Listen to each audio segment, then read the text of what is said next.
This is CSU Pueblo Thunderwolves football on Fox Sports Pueblo 1350. Let's head to the field and join the voices of the pack, Jim Brooks and Joe Cervi. And good afternoon or early evening, everybody. Welcome to the Neta and DeRose Thunderbolt. Today's Rocky Mountain Athletic Conference football game. Thunderwolves playing host to the Grizzlies of Adams State, and right on cue, Skydiver landing here at the Thunderbolt. Joe, that's kind of exciting. It is, except for the fact that John Riston's not happy that his team's warm-up was cut short. He was like, they were chasing everybody off the field, and he said, we're not done warming. We still got 30 minutes to game time. Yeah, what's up with that? But let me tell you, these guys fall fast, because I just looked up in the sky, and he looked like he was a million miles away, and he just landed. So that's falling out of the sky, literally. All right, well, they didn't quite time it up. There's another one. Yeah, all right. Our game ball is being delivered by Skydiver. Oh, that's a pretty good landing there. Not bad. Missed their mark, Joe, maybe by about 10 yards, but we're not going to be that critical. And it's kind of funny because they're coming in at the arrow, not with the arrow. Yeah, exactly. There's a big orange arrow on the field, and they're coming, this guy's coming in hot. Yeah, that's all right. He's coming in hot, and they got the little GoPros on the... Yeah, so we'll have video of that posted later on. We'll figure out where that site's going to be. We'll get with Dax Larson, tell us where to look for that. They got any more? Yeah, their necks are all crinked up. They're still looking. I think that's it. I think we got three. They're all looking up. Yeah, I think there might be somebody else getting ready to venture in here. So, well, their handler's looking up. He's probably waiting. One guy's back on the planes, and I'm not jumping. I'm not jumping. Oh, here we go. It's with the American flag, Joe. That's kind of cool. I got a perfectly good plane here. I'm not leaving. Yeah, here comes the last one to arrive into the stadium. So this is how we start our broadcast day here from the Thunderbolt, this big ball game against Adams State. It is homecoming for CSU Pueblo this weekend. And it's kind of giving you a play-by-play of the Skydiver coming in with Old Glory below him. Starting to make his way into the north end of the stadium, just about over the goalpost.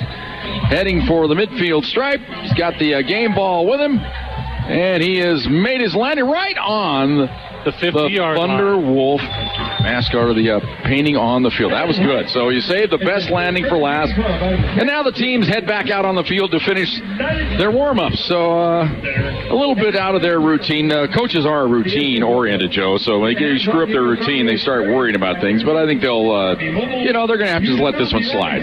Well, yeah, guys are falling out of the sky. And they really didn't have a choice. Yeah, exactly. Hey, we got to land now. It's now, or, we can't really take this out into the parking lot. We're not parasailing. We're diving. Skydiving. Yes, exactly. So that's cool. Well, let's get set for this ball game, Joe. Adams State coming in.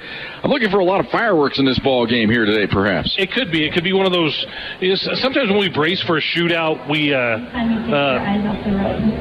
don't get it because there's so much offense.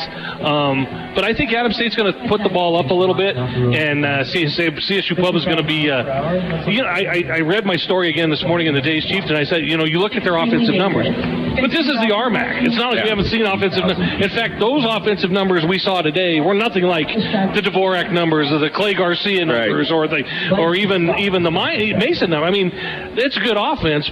But we've seen a lot better offenses, numbers-wise, in the past 10 years than what Adams is boasting tonight. And if I'm a defensive back at CSU Pueblo, I don't look at that as a challenge. I look at that as opportunity. Yeah, exactly. Your mouth starts watering. And plus, Adams State hasn't played a defense like the Thunderwolves yet this year. No, and I think and Tim Rosenbaum knows that. And he's been, I had a great conversation with him earlier this week. I've known Tim a long time. In fact, I covered him when he was a supplemental draft pick of the Arizona Cardinals. And I told him, I said, go back and look at your story when you got drafted in USA Today. I wrote it. And he laughed because that's when I was working for USA Today. So it was kind of funny that we go all that way back. And I talked to him this week, and he said, you know what? We're making strides. And he goes, I'm surprised we're making them so much bigger offensively than defensively. Right. But that's our personnel right now. Rooney's a good quarterback. I'm a quarterback. I'm kind of geared toward that. And the guys on offense are doing what we're asking.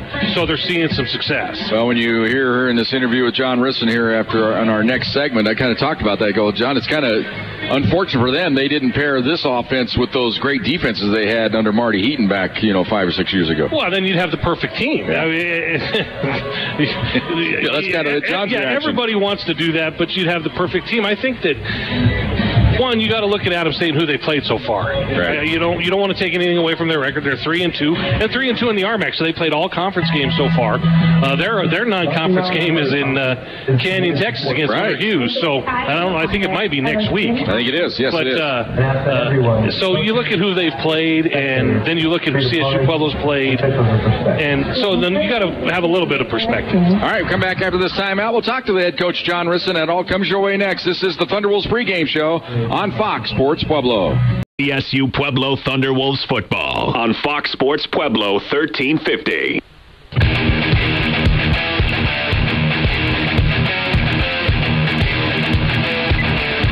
And welcome back to the Thunderwolves pregame show. And joining me now, head coach John Riston. And John, some might say tough game out of the way with Colorado Mesa, but this game could pose a big-time trap for you if you guys aren't on the beam.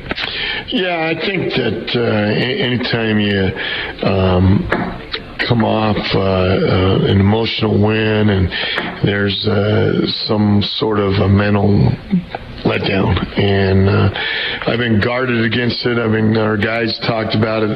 This is the best Adams State team that we have faced since I've been here.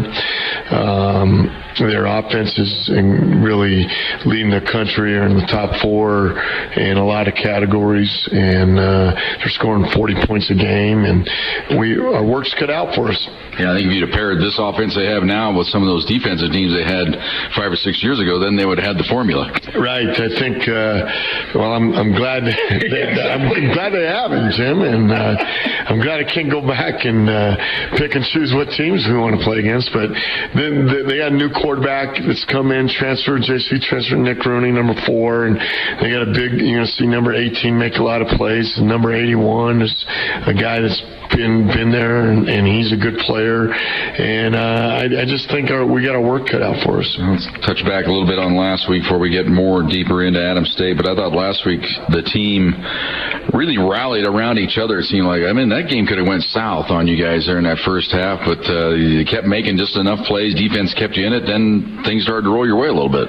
Well, I think, you've heard me say this over the last 10 years, that it's how you manage the game and the ebbs and flows. And you never know when those 5 to 8 plays that make a difference. And, I think one of those things was that we were able to make that play at the end of the second half and carry us in, and then next thing you do, it take us 3 plays to score, or 4 plays, I don't remember exactly what it was, but 4 plays to score to open in the second half, and you get a 10-point lead all of a sudden. And then all of a sudden they come back and score 14 points, and then you go, holy smokes, we're in this thing. And what I was really proud, and you can define it, is that we won the fourth quarter. And when you're able to do that, you have a chance to win a lot of ball games. Well, Rex struggled early, but as the game went on, he made some throws. You struggled running the ball early, but as the game went on, Marche eventually hit a couple of nice big runs. That powerful touchdown run's one of the best runs I've ever seen. So I think the team just, like you said, just stayed with it. Well, I think, again, that Rex, early on, you go, everybody's going, why are you throwing it? Well, we had to. And Rex, was off the mark early on, but golly, came back and made some great third down throws. And we were able to keep the chains moving because of those third down throws. And that's what I was really proud of him, that he was able to manage that, overcome a little adversity at the start, and then lead this team, and he did a great job with that. Well, defensively, we know this week you're going to be up against it a little bit because they move the ball a little bit, but I think it's kind of on your offense a little bit. Hey, we need to kind of take a little pressure off the defense and move the ball, and I think you showed in the second half last week some of that short passing game kind of opened things up for the running game, it looked like to me. Yeah, when they're trying to get 9 guys in the box and not control the flats with their linebackers and keeping them in the run game, the safeties, that exposed a lot of area that we were able to cover. And so we were able to do that.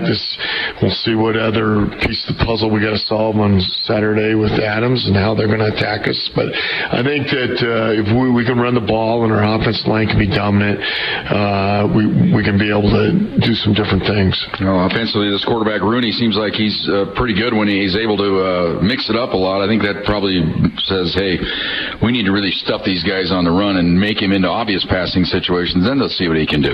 Well, I've been impressed with the running back, too, number 6, Corey Brown. And he's a guy I always had a lot of respect last couple of years ago. Where'd you get this guy? I remember talking to Tim over there, and he says, yeah, he's a good player. And so they're getting him the ball, and I know they're going to be stoked up to come in here, and we just got to be able to manage, put our head down, and go to work. And as always, the turnover factor, we just stay.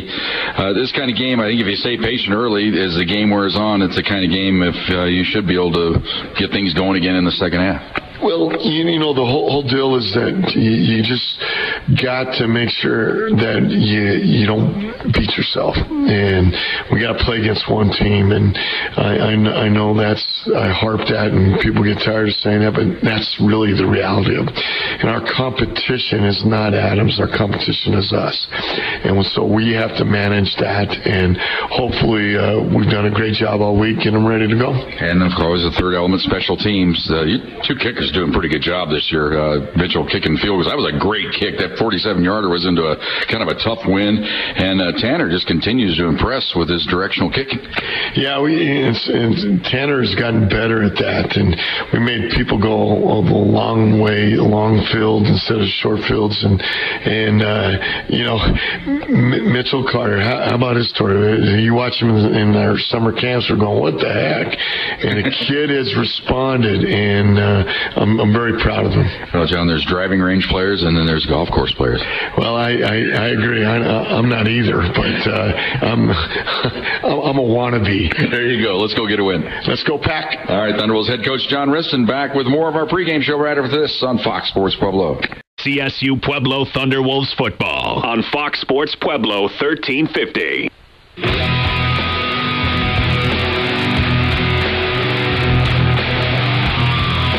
And welcome back to the Thunder Bowl as the Thunderwolves get set to take on the Grizzlies of Adams State University. Band starting to make its way out here on the field. Fans beginning to make that slow trudge from the great tailgating today, Joe. Perfect weather to go tailgating today, and they're starting to make their way on into the stadium. We don't expect as big a crowd as we had last week for Mesa, but expect a pretty good one here on homecoming tonight. You know, 8,100 last week. They made a big push to get that Mesa game, 2 nationally ranked teams, but you still would think homecoming, Adams, a regional rival. Well, Tim Rosenbaum said he's a rival with everybody. He goes, I got a stick or a boot or a hammer to play. We play everybody for something, and he kind of laughed at that a little bit. And it's always been CSU and Adams as a regional rival in this thing, and it's been kind of fun. I would think that a crowd of 6,000 or 7,000 is very possible tonight. Well, they don't play for anything, these two teams, just bragging rights. Well, and recruits. Yeah, exactly. You know, and recruits. So I think if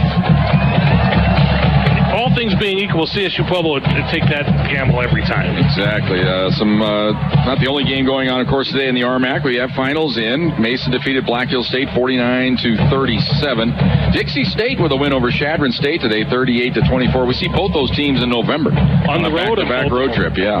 And then South Dakota Mines, big win today over New Mexico Highlands up there in Rapid City, 52-14 today. And Fort Lewis in the best game so far today in the RMAC as far as entertainment value, I guess, as far as being a close game. Fort Lewis holds off Western State 14-13. The final here or there in Gunnison today. Well, we go to Durango next week, right? And Western is winless. Jas Baines has got to be beside himself right now. And the other game going on, non-conference game out on the West Coast, Colorado Mines is at Azusa Pacific. So that ought to be a pretty good battle this evening. We'll keep tabs on it. That one starts about an hour and a half after our game. So we'll have kind of about a halftime score for you later on this evening. Other games in the state today, North Dakota defeated Northern Colorado 48-38. Navy in a wild and woolly game defeats Air Force today 48-45. CU in Arizona getting underway shortly. CSU, they finally went. It was 27-7. 27-17, I believe, or 14, I believe. Okay. 27-14. This is the final. That's the final. All right, so there's Go Rams. All right, Rams come up with a win. We'll come back after this timeout. Joe will give you the keys to victory. That all comes your way next. Thunderwolves pregame show on Fox Sports Pueblo. CSU Pueblo Thunderwolves football on Fox Sports Pueblo 1350.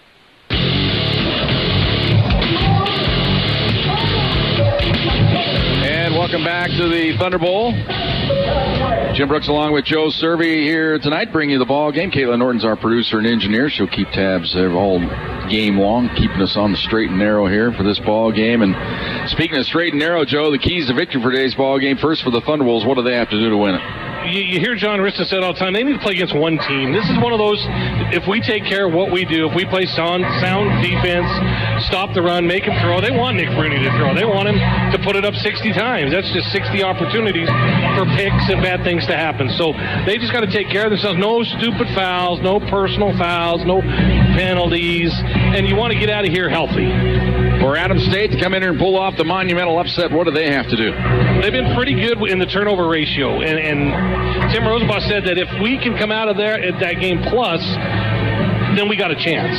And they also know that he says you can't stop CSU-PUEBLO'S running game, but if you can control it a little bit and maybe bottle it up at key opportune times, he goes, they're going to get their yards, they're going to get their first downs, they're going to move the chains, but if we can maybe somehow bottle them up at just the right times, we got a shot. Okay, we'll come back after this timeout. We'll give you the pregame weather conditions. That all comes your way next. We're winding our way toward kickoff. Thunderwolves football on Fox Sports Pueblo. CSU Pueblo Thunderwolves football on Fox Sports Pueblo 1350. And welcome back to the Thunder Bowl. Thunderwolves and the Grizzlies have taken the field. Pre-game weather conditions. It's a beautiful early evening here in Pueblo, Colorado tonight. 80 degrees when we kick this thing off. The temperature will drop down into the mid-60s by the time the game is over. Most importantly, though, no chance of precipitation. We got a little wind out of the south-southeast at 9 miles per hour. Relative humidity, 13%. Come back. We'll have the starting lineups. The kickoff just around the corner on Fox Sports Pueblo. CSU Pueblo Thunderwolves football on Fox Sports Pueblo 1350.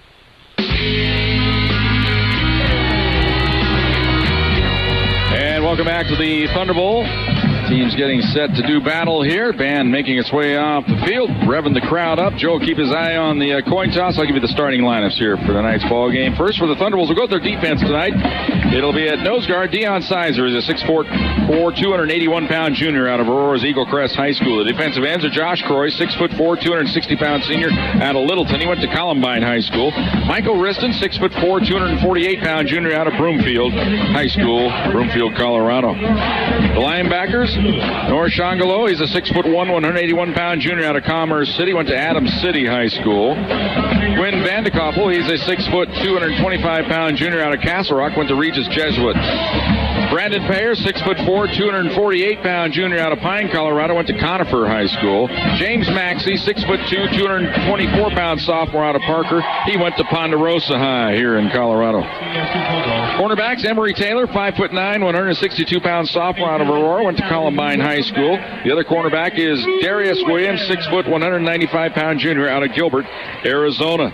The safeties, Dominic Cisse, 5'11", 182-pound senior out of Long Beach, California. And the strong safety is Natu Hestius. He's a 6'2", 194-pound junior out of Santa Rosa, California. Head coach John Riston, proud member of the class of 1984.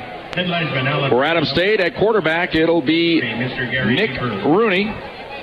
He is a 6'2", 210-pound junior out of Minnetonka, Minnesota. The running back, Corey Brown, 5'11", 205-pound senior out of Peoria, Arizona. The wide receivers, Chad Hovast, 6'1", 215-pound junior out of Colorado Springs, went to Mesa Ridge High School. James Holtrop, 5'11", 175-pound senior out of Phoenix, Arizona.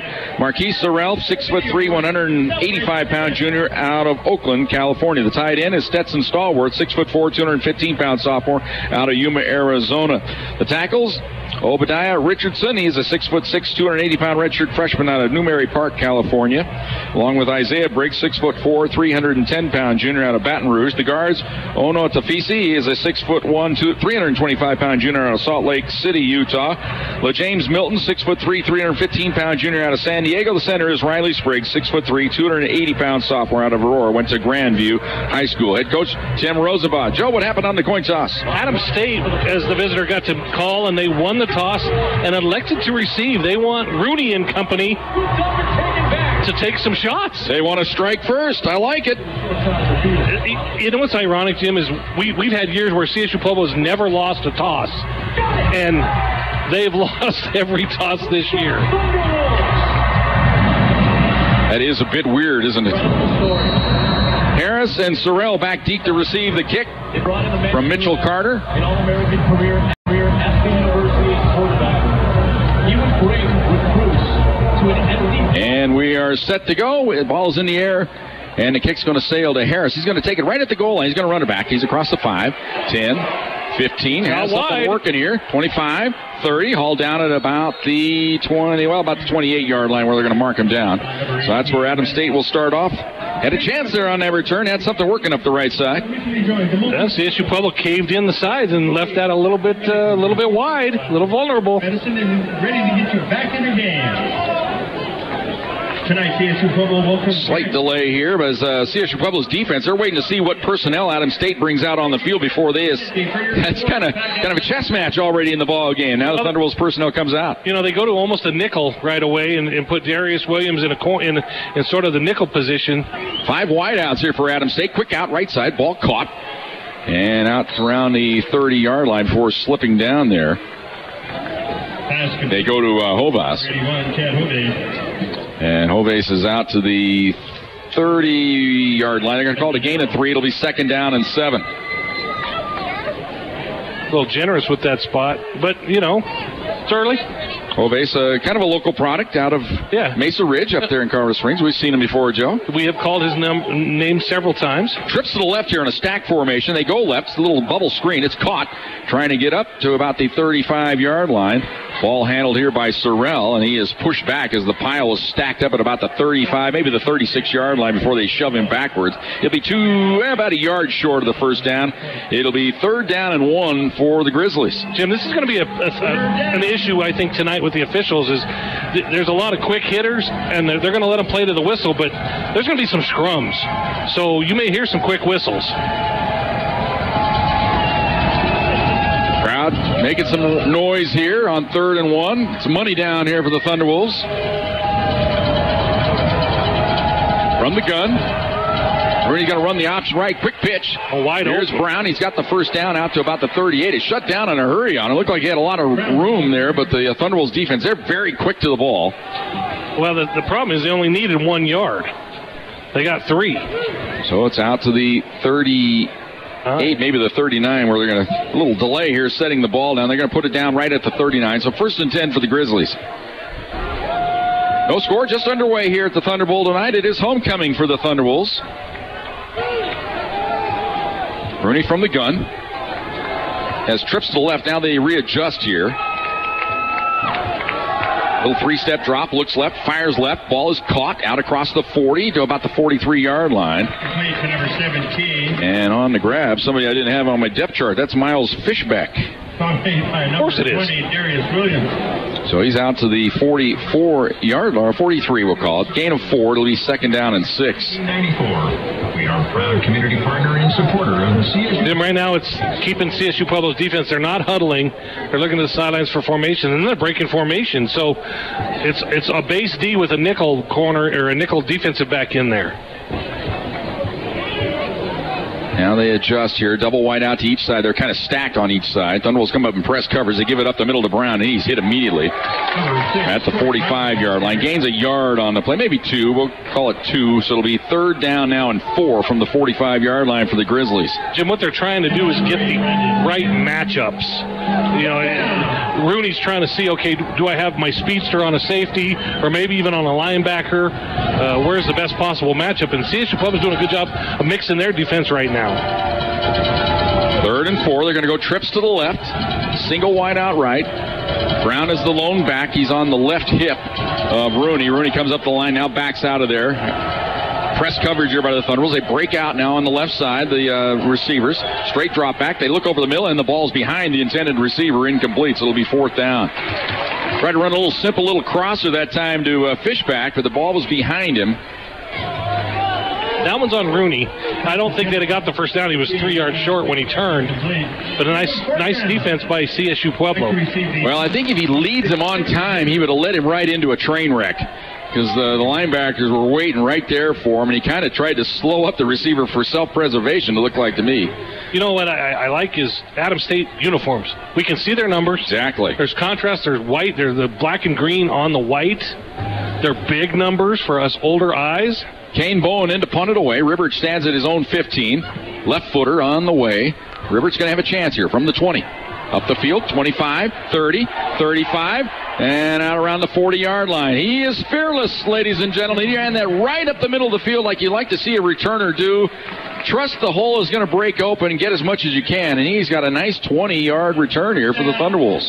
You know, I'm saying now, CSU Pueblo is going to get a block. It took a long time for that punt to get off. They're going to get one tonight. So Thunderwolves start with good field position just inside the right hash mark. Dowson going to come up under center here. Double wide out to each side. Extra tight end going to line up on the right side. Denard is the back. Dowson's up under center. No shifting this time. They give it to Marche off the right side. Puts his head down across 45, 50, 45. Puts his head down. Rams his way inside the 40-yard line down to the 39-yard line of the Grizzlies. Powerful run that time for the Thunderwolves. 21 gets 21. We kind of thought that we might see just power running game tonight. I think Tim Rosenbaugh said they were going to power running game tonight. Again, blast, zone, power. And the Thunderwolves didn't shift. They came right over the line of scrimmage, and they just ran right with what they had called. Same formation. Ball on the right hash mark. Dowson up under center. Ends the same play off the right side. Denard cuts back inside. He's hit this time right at the line of scrimmage. Maybe. Yeah, it looks like they're going to spot him right at the 39. So no gain on this attempt. Second down and 10. Call made by number 55, Michael Dunlap. When you say same play, it was the exact same play, same formation. But when you get 21, the first thing, hey, run it again. Second down and 10 for the Pack. And again, it's basically the same formation. Josh Smith in the game lines up wide to the left. Johnson in the slot to the right. Double tight end set. Play action. Dowson rolls right. Fires it over the middle. Ball caught by Boyd. He's across the 25, 20. Hurdles his way inside the 15 all the way down the 11-yard line. Zach Boyd in stride. Caught that ball and hurdled one defender. Jim, we talk about quarterbacks and they have a connection. Well, early on, Brandon Edwards was kind of hooking up with Trey Smith because they had this connection. Well, the Rex Dowson, the Zach Boyd connection goes all the way back last year. Right. They've had that chemistry for a long time. So first and 10 for the Thunderwolves at the 11-yard line of the Grizzlies here. On the move, they go to the pistol for the first time here. Double wide out left, single wide out right. Dowson takes the snap, looks over the middle, now fires left, ball caught. Ribberich inside the 5 down to about the 3-yard line. Gain of 8, it'll be second down and 2. Just a little square in that time by Ribberich, and Dowson right on the money. Throws the ball hard. And you better be ready for it because they'll put a little star in your chest if you're not. And when I mean star in your chest, that's the tip of the ball if you ever look at a football. Yeah. Used to call that the Elway cross, didn't they? Second down and 2. Up under center this time, Dowson. Ball on the left hash mark. Denard the lone back. Double wide out right, single wide out left. Boyd comes in motion, resets behind the left tackle. They give it to Marche off the left side. Nice cut into the end zone. Touchdown. Boy, did he stick that left foot in the ground and cut his way into the hole for the touchdown. Well, that didn't take long. So the Thunderwolves on the board first. They lead it 6-0 with 9:25 to go here in the first quarter. Pretty good block by Alex Mitchell that time off that left side, too. He just caved his man in. Ball down, kick is up, and it is good. 9:25 to go in the first quarter. Thunderwolves strike first. They lead it 7-0. Thunderwolves football on Fox Sports Pueblo. CSU Pueblo Thunderwolves football on Fox Sports Pueblo 1350. Well, that's just the way you like it for Thunderwolves fans there. Defense comes out with a stop, and the offense take it right down the field. 5 plays, 60 yards, 215, a big play to Zach Boyd. But let's not forget, Kevin Rivers set that up with a great punt return to give him ball at the 40-yard line. Chance for the return here. It's taken by Sorrell at the goal line. He's this could be 5, ugly. 10, and he goes down at the 10-yard line. Well, he kind of caught that ball going the wrong way, Joe. When you're backpedaling, And then it kind of screws things up, and then he tried to take it the long way across the left side, and the Thunderbolts' pursuit was right there. All I know is I saw all the red shirts on the other side of all the white shirts. There was no blocking.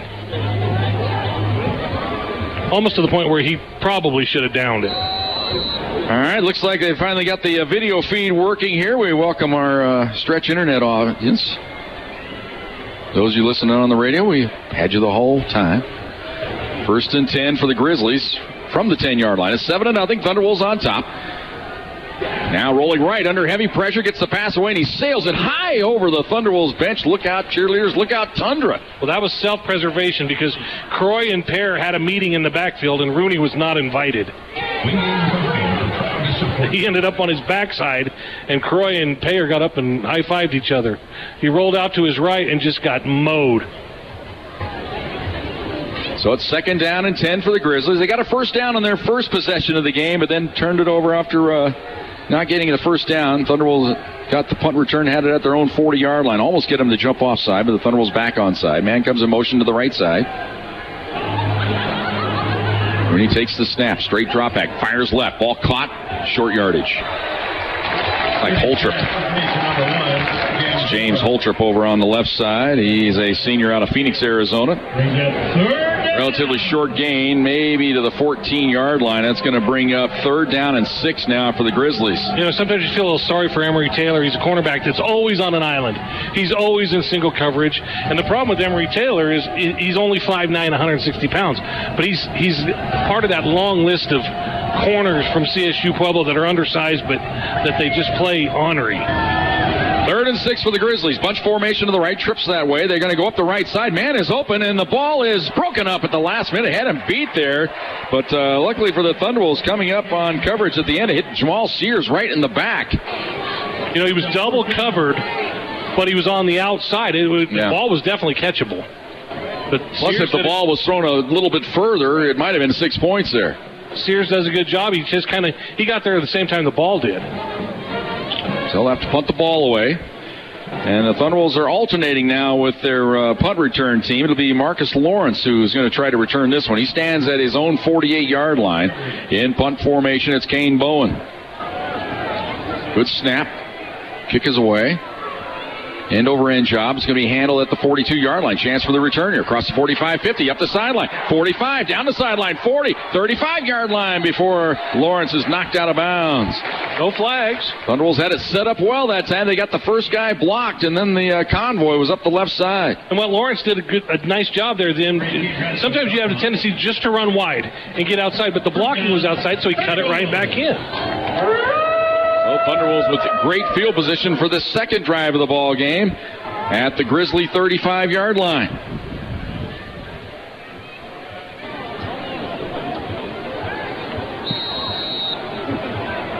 Michi now in at tailback.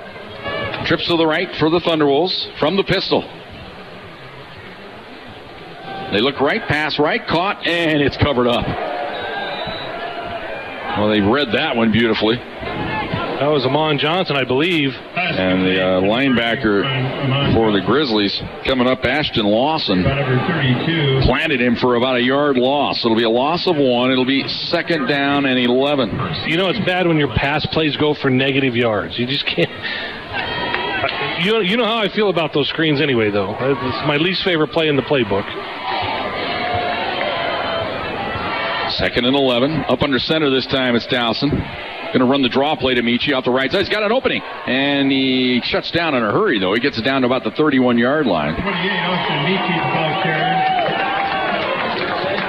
He was one tackle away from gone. Yeah, Garrett Jackson, the free safety, actually the strong safety, came in to make the stop after a gain of 5. So it'll be 3rd down and 6. Thunderbolts lead it 7-0. Trips to the left this time for the Pack from the pistol. Michi remains in the game. Now Johnson going in motion to the right side of the formation. Kind of balances it out. Straight drop back. Looks down the middle. Pressure comes. Dowson gets away. Now he'll run for the first down. Dives forward. He's got it. I believe they're going to say his knee's down about a foot short. Didn't quite get enough height on that dive. Okay, Jim. I know that that's a problem, but quarterback injuries have been a problem this year, so you don't. Boy, watching the replay, I think that was kind of a faulty spot. Jim, he cleared the 25. Yeah, that was a bad spot. He cleared the 25 easy. But if you're a veteran offensive line like this, get him a yard. Yeah. Right? I mean, this could be a center sneak. Get him a yard. Half a yard. Touch and go. 4th and a foot here. And they're going to give it to Michi off the left side. He has got the first down and more. 20, 15, down to about the 11-yard line.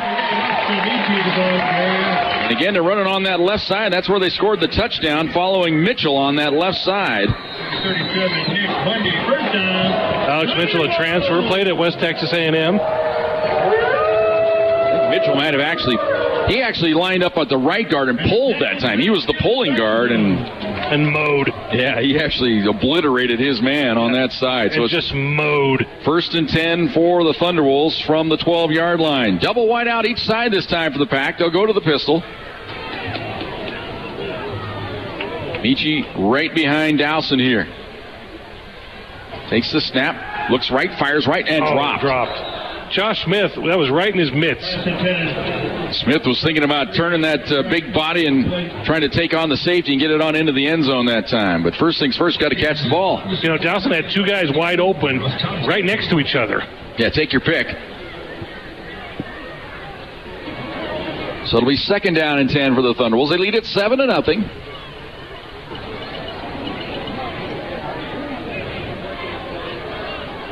This time from the gun as Michi lines up on the right hip of Dowson. Double wide out each side. Takes the snap, gives it to Michi up the middle. And he bangs his way down to about the 10-yard line is all. It'll set up 3rd down and 8 now for the Thunderwolves. Started by number 91, Diego Lehigh.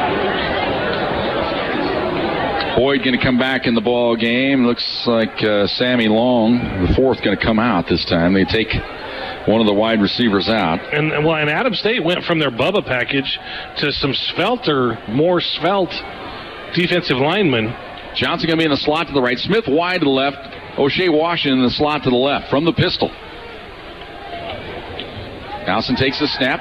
Comes pressure off the edge. Fires into the end zone. Caught, touchdown! Josh Smith. Just a quick little post pattern. A skinny post, and he hit him. Touchdown, Thunderwolves. Beautiful delivery that time by Rex. Yeah, you know who gets an assist on that? It's Austin Michi. Protecting the blind side of the the front side of the quarterback. Gets a great block right in his hands. He has to go up a little bit and get it perfect touchdown. Yeah, pass was just a little, about helmet high when Smith grabbed it, so that makes up for the drop earlier. Ball down, kick is up, and it is good. 4:58 to go here in the first quarter. Thunderwolves lead it 14-0. Thunderwolves football on Fox Sports Pueblo. CSU Pueblo Thunderwolves football on Fox Sports Pueblo 1350.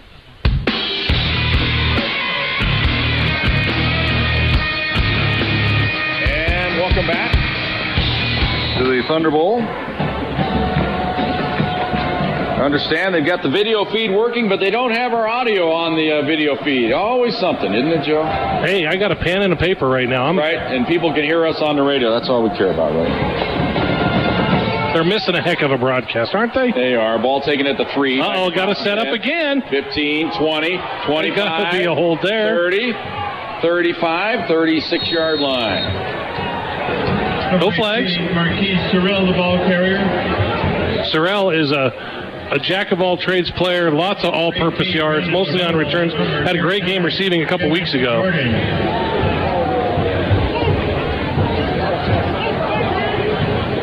They still haven't spotted the ball. Yep, they put it down finally now at the 36-yard line. So it'll be 1st and 10 there for the Grizzlies. Don't mind us with the spot. Yeah, take your time. We're good. Play clock down to 15. Adams isn't even on the field yet.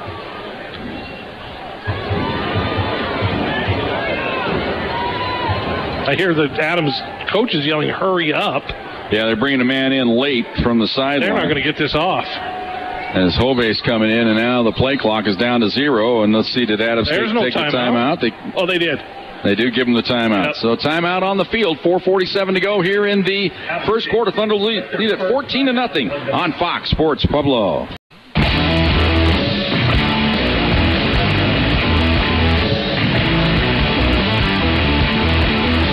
First and 10, Adams State from their own 36-yard line. They trail it 14-0.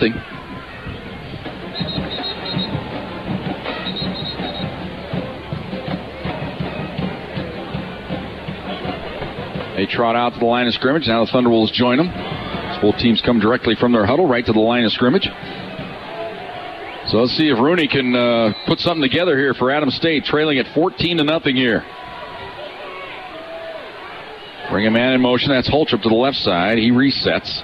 Straight drop back by Rooney. Looks up the right side. Ball is caught across the 45 out to around the 48-yard line. All snared there by Zierra Banner. Got 16 passes on the year. Make it 17 with that grab. It's first and 10 for the Grizzlies out to the 49-yard line. Tevin Donnell was in coverage, just single man-to-man coverage. Late to the party. Gives up 13.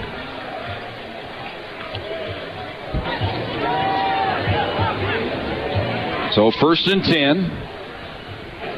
Grizzlies still on their side of the field. They're trying to work their way into Thunderwolves territory for the first time here. Double wide out each side. They're in a stack on each side of the formation. And draw play, and it goes nowhere as Sizer just swallows up Corey Brown and deposits him for a 4-yard loss. Jim, that was just telegraphed. All the receivers kind of, as soon as they snapped the ball, they just stopped. And Sizer, oh my goodness, he just buried the man back at the 45-yard line. So second and 14. Double wide out each side this time for the Grizzlies. Shangalo coming on the blitz, and the ball broken up as they come over the middle with it. Pass intended for number 1. And on the coverage for the Thunderwolves, coming in there was Cisse to break it up. Linebacker Luke Conalog comes in untouched on a blitz from the outside. Hasn't played much this year. Redshirt freshman. But he let Rooney know about it. Third and 14. Coming again. Gets upended. Pass left side incomplete. This time trying to get it to Holtrup, but the Thunderwolves right there along the line of scrimmage. Very active already in this ball game. The free safety, Cisse. He can get around out there. Like I said in the pregame, some people see Adams State's numbers as gaudy video game numbers. CSU-Pueblo secondary sees it as opportunities. No Ribberts back to receive the punt this time. He stands at his own 16-yard line. That was a beautiful evening. 3:31 to go here in the first quarter. Thunderwolves lead at 14-0.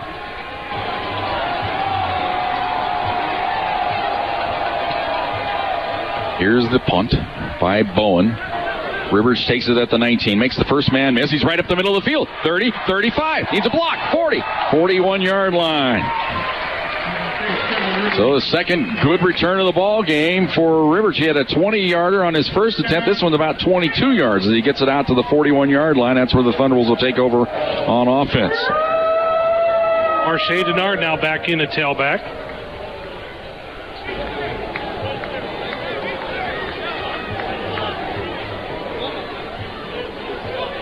Going to go double wide out left.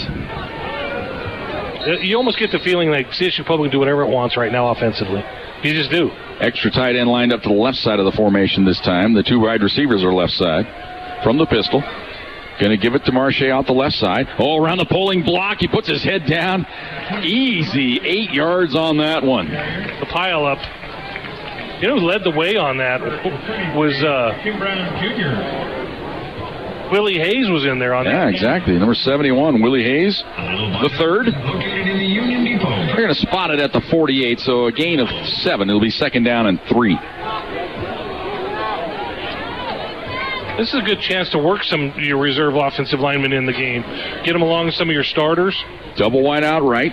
Extra tight end to the right side again. So that's the power on that side. From the pistol, they get a man to jump up the middle. Flag comes down. It's going to be offside against Adams State. This is where you just don't want to get anybody hurt on this play. Marche battles hard and actually gets the first down, but he didn't get more than the penalty yardage. So this will be an offside call against Adams State. They got an injured lineman on the play as well. You just don't want to use. Everybody stopped and the play just kept going.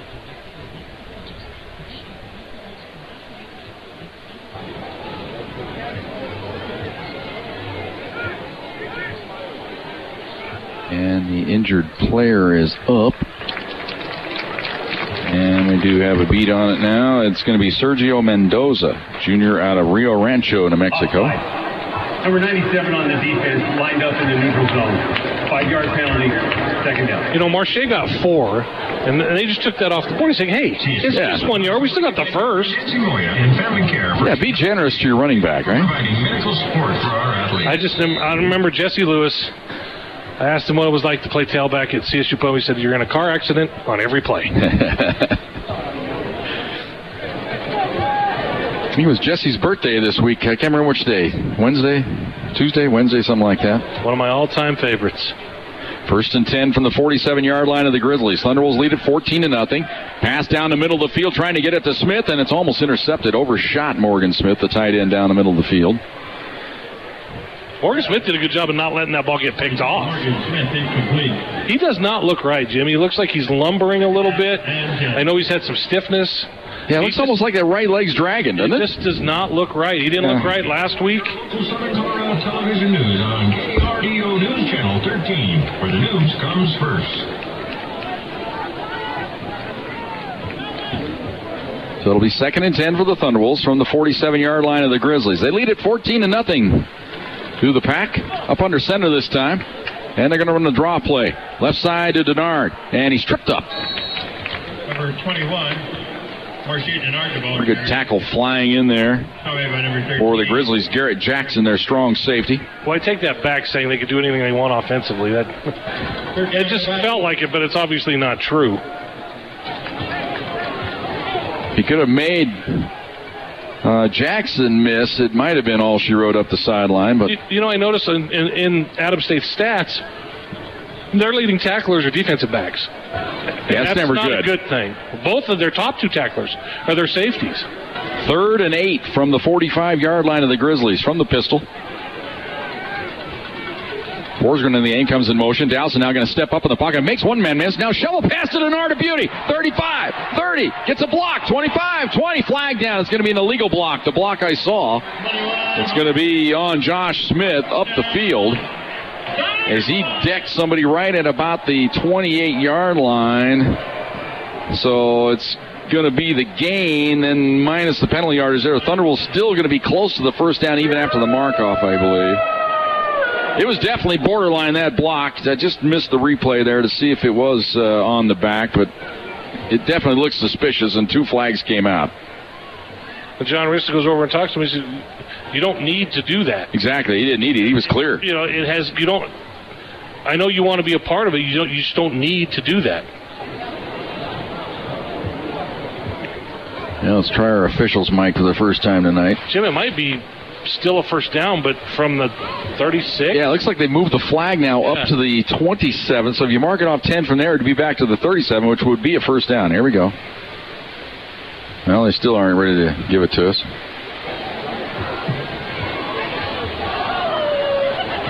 St. Mary Corbin knows every second counts. When an emergency strikes, there's no time to waste. Check out our All right, here we go. stmarycorwin.org. Walking the back. Number 8 on the offense. It's a 10-yard penalty from the spot of the stop. The result of the play is a first down.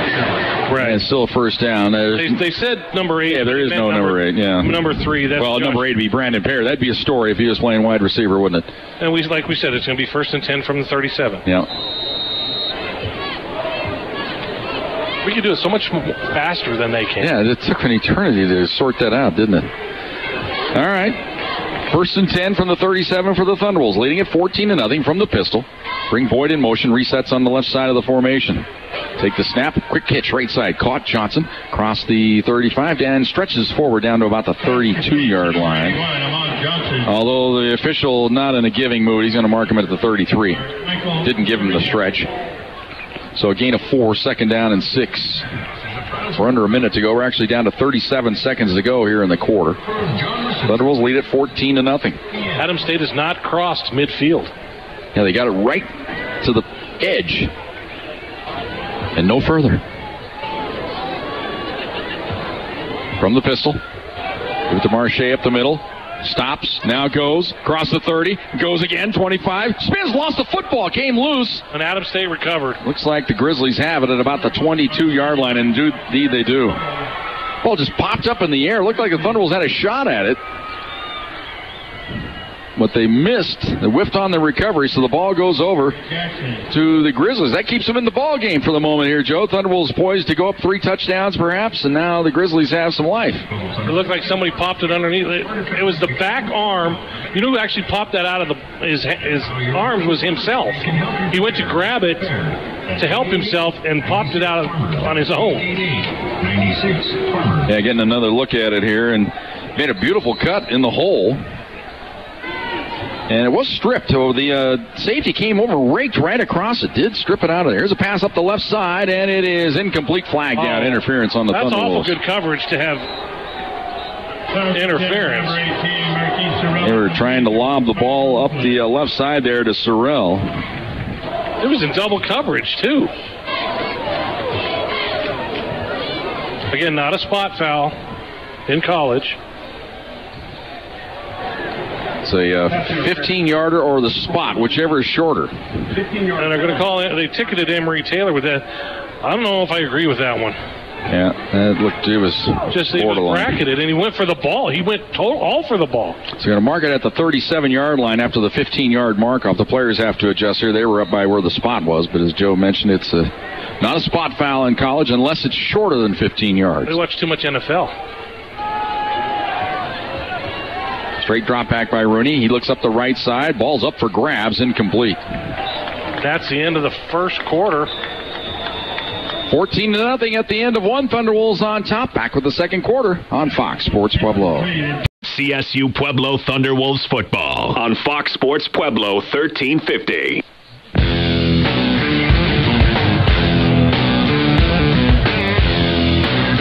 14-0. Thunderwolves on top as we head to the second quarter. Adams State with the ball facing second down and 10 from their own 37-yard line.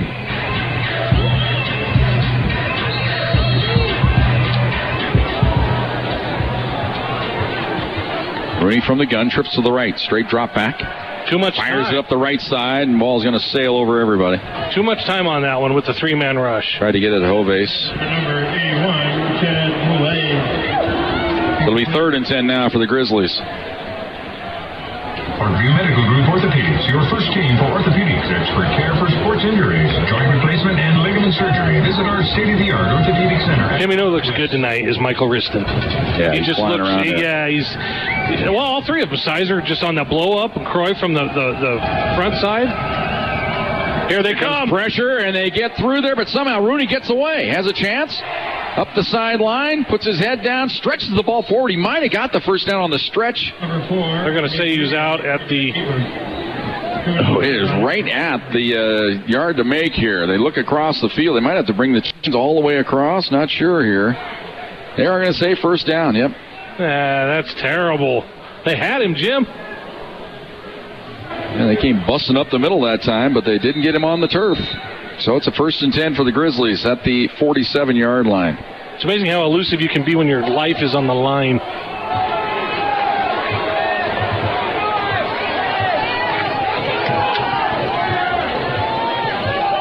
Now they're going to change the play up, send a man in motion. That's Holtrip to the right side, so they balance it out. Double wide out each side. Straight drop back by Rooney. Now here comes pressure again. He steps out of it, pump fake, gets to the sideline, and goes out of bounds in Thunderwolves territory down to the 48-yard line. Brandon Pear got lit up and loved it. That's how physical he is he just got roller coastered, and he got up and loved it. Well, they finally crossed the midline. Yep. And a wide receiver kind of came back and cracked him. One Brandon Pear, but he doesn't mind. 2nd and 6 for the Grizzlies from the 49-yard line. Thunderbolts lead it 14-0. Trips to the right this time. They're going to give the ball to the middle to Brown, and he goes nowhere. Maybe a yard, maybe 2. Down to about the 47-yard line of the Thunderbolts. They racked him in the middle of the field that time, and that's where Brandon Pear resides. Hard to make a living inside there. Of course, he made the play of the game last week on defense. That 4th down and 3 call by Mesa. A running start. Just, hello, David Tan. My name's Brandon Pear.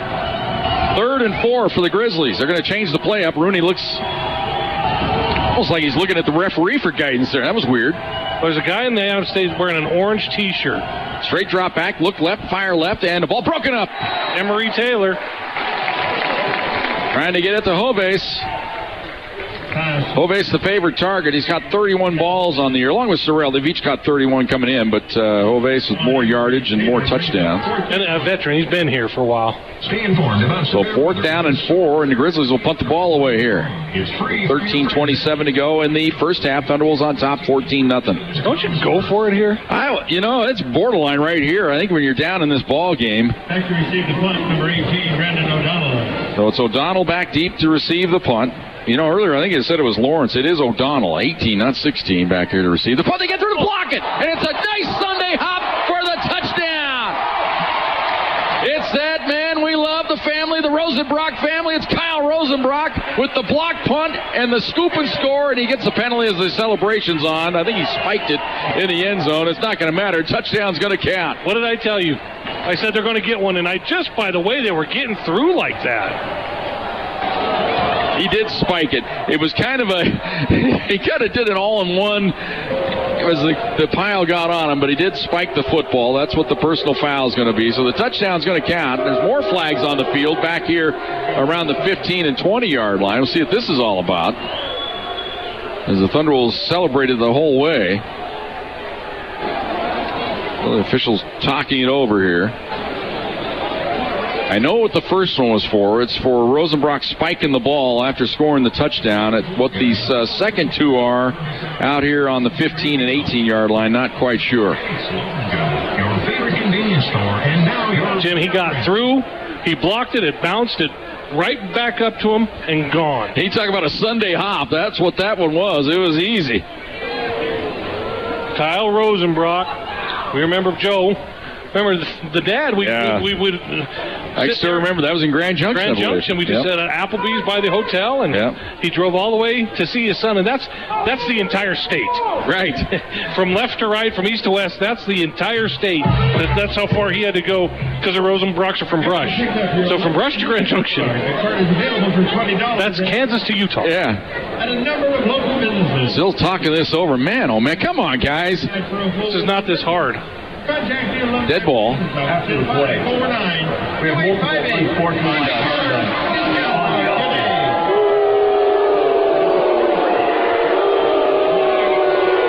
And number 4. Those penalties will be enforced on the kickoff. So they're going to add 30 yards on the kickoff. Yeah, Jamal Sears getting ticketed with the other one. So they're going to kick from the 5.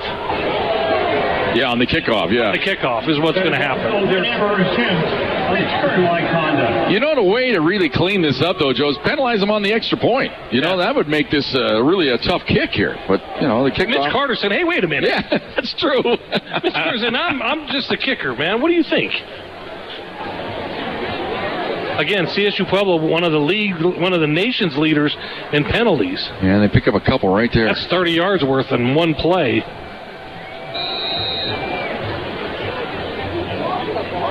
Four's going to hold her. Ball's down. Kick is up. And he is good. 13-18 to go here in the first half. Thunderwolves with a special team score. Now lead it 21-0 on Fox Sports Pueblo.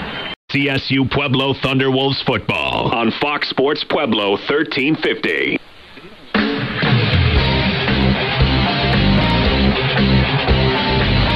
It's 21-0. Thunderwolves on top.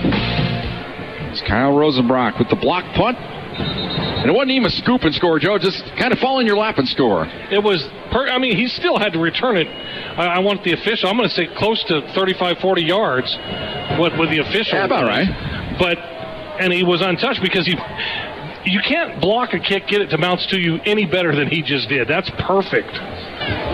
Usually they flop around and roll around on the ground for a while, and it's a comedy act trying to pick the thing up, but that one was easy. Jim, it's homecoming, and if you look down on the field, you got Paul Browning and Chris Bonner, and they're all here for homecoming. It's good to see.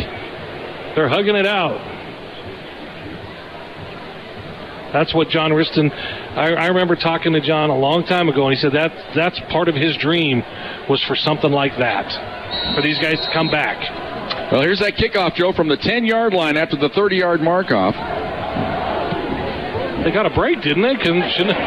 And the ball's kicked all the way back to the 20-yard line. Now back across the 30, 35, 40, 45, 50, up the sideline. Running out of real estate, stepping out of bounds at about the 45-yard line is where they're going to spot it. So the penalties really do cost the Thunderwolves dearly here as the ball returned all the way to the 45-yard line of the Thunderwolves. So the Grizzlies in business here, down 21-0. Well, you kick off from the 35. Am I correct?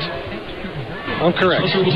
Right? The second one was there a half the distance involved in one of them? They said two unsportsmanlike, so that's 30 yards. Shouldn't you have kicked Should have kicked up from the 5. Correct. John Rissen's not going to be happy about that. I don't care about celebrating. He's not going to be happy. They just broke the huddle with 12. Look left, now go back right. Ball caught across the 40 down to about the 38-yard line. Hoves. Number 81, Chad Hoves. He's down after a gain of 7. It'll be second down and 3 now for the Grizzlies. Going a little bit of hurry up. There is a sense of urgency now with Adams, and there should be. Thunderwolves making their defensive call on the fly here. Trips to the left. Double wide out right. Empty backfield this time for Rooney. Straight drop back. Looks right. Fires right. Caught. First down. And breaking a tackle inside the 30 down to about the 27-yard line. Pass complete to number 18. It's that big target, Sorrell. Sorrell and Hoves coming into the ball game, each with 31 catches on the year. So it's 1st and 10 from the 27-yard line for the Grizzlies. Down 21-0. Jim, those are huge gains right there. CSU Pueblo cannot kick back right now. Again, trips left, double wide out right. Empty backfield for Rooney. Takes a snap, 3-step drop, looks right, fires. Oh, incomplete. It's a good thing he was low and away with that pass because Brandon Payer, if he throws that on target, there's a chance he goes down the sideline with an interception. Well, I just wonder if they're setting CSU Pueblo up because he's gone 3 times now to that exact same spot in hurry up. You just wonder if they're going to take a shot to the other side of the field now. Yeah, maybe a little pump fake right and come back left. Now back is back there with him, Brown on his right hip. They're going to give it to Brown up the middle. He's got a big opening. 20, 15. It's not Brown. It isn't. It's inside the 5 down to about the 4-yard line. So that's how you trip up the Thunderwolves. You come up with their backup running back as they went to Tyree Harris on this possession. A little bit bigger back than Brown. Harris out of Torrance, California, a junior transfer. So it's at the 4, 2nd down, or 1st and goal now for the Grizzlies.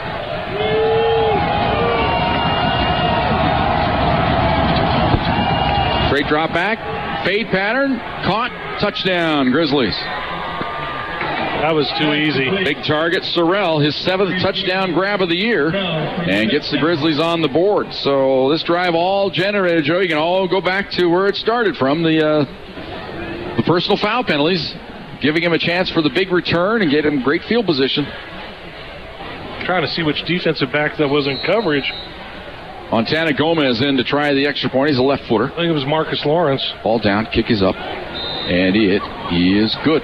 11:47 to go here in the first half. Thunderwolves lead at 21-7 on Fox Sports Pueblo. CSU Pueblo Thunderwolves football on Fox Sports Pueblo 1350.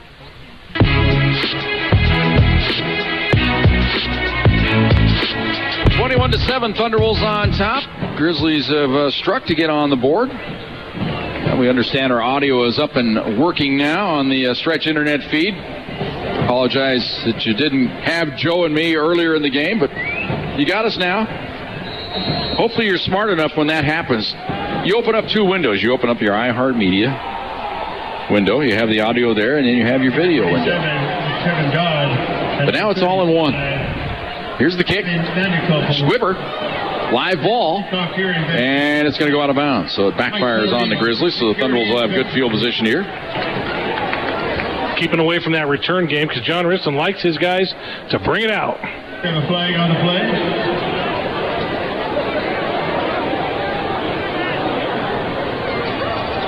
Kick out of bounds on the kicking team.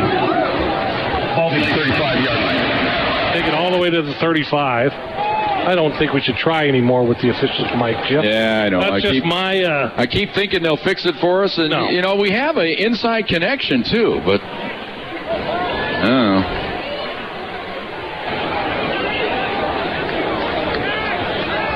First and 10 at the 35-yard line for the Thunderwolves. Ball on the right hash mark. Dowson under center. A wide out to each side. Double tight end set. Michi is the back. Play action. Dowson going to roll the pocket. Oh, he rolled it right into pressure. Now he's to come back to the other side. Passes up the field, and it's incomplete. He had Michi open, but he was under heavy pressure there and couldn't step into that one and threw it right at the feet of Michi. You know, Jim, they need to probably get back to the running game a little bit. Settle things down and restore some order. If your current internet service keeps dropping... There's so much excitement up 21-0, and John Riss is going to talk about it. He's going to say, we were up 21-0, we might have let down, we let our emotions get the best of us. I can already hear him say, I don't know if that was an ebb or a flow, but it was one of them. It was an ebb or a flow. And they're not just singular. It's ebbs and flows. Right. It's like the Hatfields and McCoys. Square into the ball game, goes in motion left side, hand it to Michi off the left side. He's got an opening. 40, 45 into the secondary before he's tripped up right at midfield. Looked like he was about ready to really sit it in cruise control up the sideline before he was tripped up. But he's got a first down for the Thunderwolves right on cue, Joe. He got back to the running game. They're out to the 49-yard line. You know, we talked about the tight ends Wednesday night on the John Riston show, and he talked about Eckhoff, and he talked about Boyd, and he talked about Morgan Smith, but he did not talk about Preston Guerra, and he really likes this redshirt freshman. Well, Ashton Lawson had the saving tackle that time for the Grizzlies at the 49-yard line. They go to the pistol this time, double wide out right. And they're going to give it up the middle to Michi, and he's hit immediately this time and goes down for about a yard loss back at the 48-yard line. Michi, the ball carrier. Somebody by number 1993, Kusoga Kasim. Adams State does a good job of just shoving that a little bit. They haven't been getting off the blocks very good tonight, and they did that time. And excitement of Thunderwolves football. Thank you. Yeah, he loses another yard on the spot. They put it back to the 47-yard line. It's like the umpire was in between where he wanted to put it, so he stuck it back another yard. So it's a loss of 2, 2nd and 12 for the Thunderwolves. Double wide out right. Dowson under center this time. Michi the lone back, deep in the backfield. Fake the draw play. Look right, fire right. Ball caught up the sideline. This is Eckhoff. He's got the first down. Had a nice time with Aaron Eckhoff this week at the Riston show. His mom and aunt were in town. I don't remember their name. They never introduced their names, but lovely ladies, and they had a good time. Oh, I'm searching for it, Joe, in my feeble little mind. Well, maybe I'll get one of them. They didn't for you. introduce to me. I just remember Aunt. She had a great shirt on. They talked about how she was killing it as the aunt. I'll come up with it here. First and 10 at the 36-yard line for the Thunderwolves. They're moving into Grizzly territory now. Under 10 minutes to go here in the first half. Thunderwolves on top, 21-7.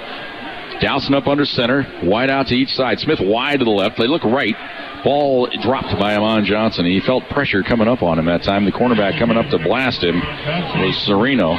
Still one that Amon should have had. Rex Dowson didn't have control of that ball, and it took him a split second to gather it. And Amon Johnson wasn't done with his route, and the timing was off all the way on that play. Joe, the aunt's name's Malia. Well, there you go. And she doesn't spell it like a... I got to think now. Well, anyway, they were at the Riston show up from to see Aaron, and I think it's IA for all you Scrabble players. Here's the handoff to Michi, right side. Puts his head down, breaks the tackle. Look at him power his way inside the 30 down about the 28-yard line. That's why we love this kid. That's why you lift all the weights you lift. Oh my goodness, he's just like a little. He's a fire hydrant too, Joe. That's why you lift all those weights that you lift. Because he just carried 2 defenders backwards for another 3 yards. And it's going to be 3rd down and 2 now after the gain of 8. Ball's at the 8-yard line rather of the Grizzlies. They need 26 for the first down here. Thunderwolves on top, 21-7. Double wide out left, single wide out right. Eckhoff goes in motion to the left side. He'll reset there. From the pistol, straight drop back. They look left, fire inside, ball caught. First down for the Thunderwolves. Inside the 20 down to about the 15, maybe even the 14-yard line. And the ball caught by O'Shea Washington, his first grab of the ball game. He was great last week against Mesa, catching those short little passes on the edge and getting a lot of yak, the old yards after catch. Well, that was definitely a Dowson to Washington specialty, because that ball was a strike. It almost like three-quartered it. Yeah, it was just a short arm. Yeah, exactly. Like he was throwing darts. Exactly. It's what kind of kept it in tight and then just let it go with his wrist.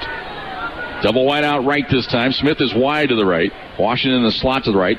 Eckhoff in motion, resets on the left side of the formation. Up under center here. They run the draw play to Michi. And he cuts it inside, down to around the 10, maybe the 9-yard line if they give him a generous spot. Gain of about 5.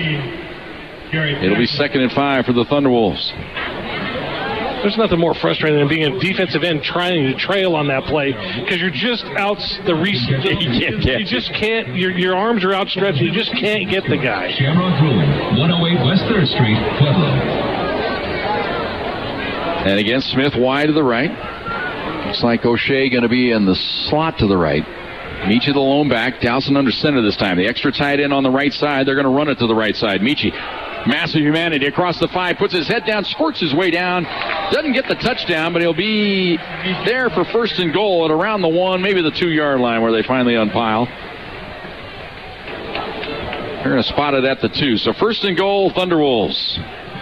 That means you bring in your power package. Patrick O'Malley, the fullback, will check into the ball game. They bring an extra tight end in there. Morgan Smith does come in.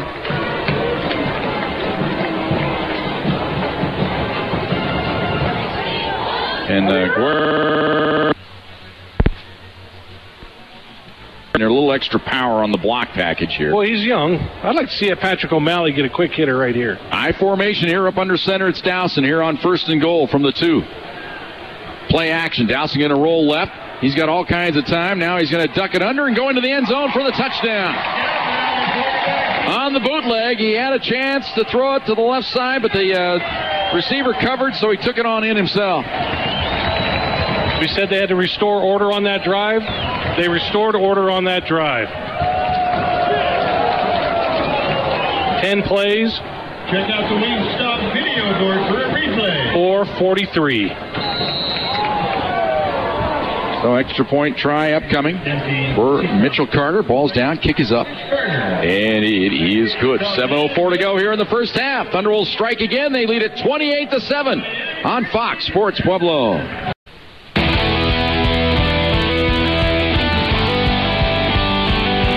Well, Joe, and watching the replay again, it was a good decision there by Dowson. I mean, he was running to the left. The pursuit was going to get there, and then he just kind of stopped. The pursuit went on by him, and he just, took it right up the hash mark on into the end zone. Well, they preached the cutback here. So he learned something in practice. Kickoff relatively short, taken at the 5. Doesn't get to the end zone. Chance for the return. Stringing out right side. Now cutting back into the middle of the field across the 20 to about the 23-yard line. Marquise Sorrell. And that's where the Grizzlies will set up shop from their own 23-yard line. Trailing at 28-7. 4 finals already in the book today in the RMAC. Mesa bounces back with a win today. They win 49-37. Dixie State over Chadron 38-24. South Dakota Mines over Highlands 52-14. Fort Lewis defeats Western State 14-13. Mines just underway out on the West Coast as they're taking on Azusa Pacific. Mesa gave up 37. Straight drop back. Bubble screen left, caught. And out across the 25 to about the 26-yard. Well, a little bit further than that. He kind of squirted out of there, did Sorrell. But, they blew the whistle, and then he bumped forward. I'm not sure whether they should allow that. Yeah, I thought he was stuck at the 26, but they give him the 27. So 2nd down and 5 for the Grizzlies. 6:30 to go here. First half. Thunderwolves on top, 28-7. Thunderwolves starting to sprinkle in some reserves into the ball game. Yeah, Dylan Albrandt comes in at one of the down linemen. Don McCisse coming up on corner. Press coverage on each edge here for the Thunderwolves. Hovase in motion to the right, resets now in the slot, straight drop back. They look down the middle, they're going for it all up the middle of the field, and it is up and for grabs, and it is caught. That's a great grab at about the 40-yard line there by Holtrup. He went up in traffic and snared that ball all the way down to the Thunderbolt 39-yard line. That was a tough grab that time in traffic. 34 yards. Jim, it was double covered. Well, both defenders were there kind of running with him, but he adjusted to the ball. Bracketed him. So 1st and 10 for the Grizzlies at the 39-yard line. Long count. Rooney almost had him offside, but now they reset and they go to the audible. Straight drop back. Here comes late pressure. Now spinning, firing it toward the left sideline and into the Thunderwolves bench. Dylan Albrandt, again, back in the backfield out of Canyon City High School. John Riston talks a lot about him.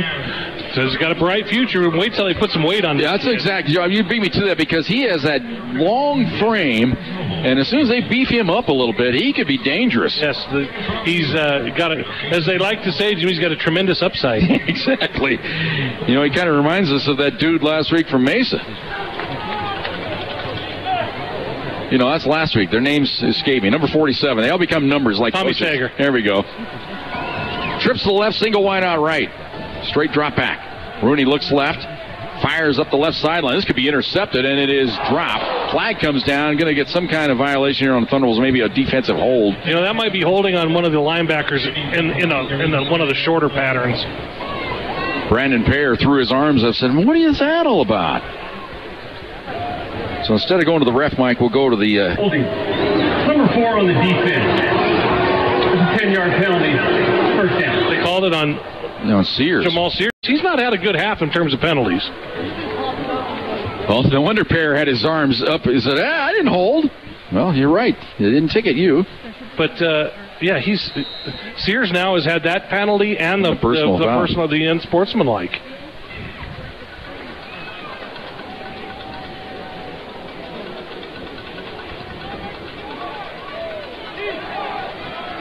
So, looking left. This is a lateral. Ball's on the ground. That should be a loose ball. Thunderbolts pass. They call it incomplete. That is a backward pass.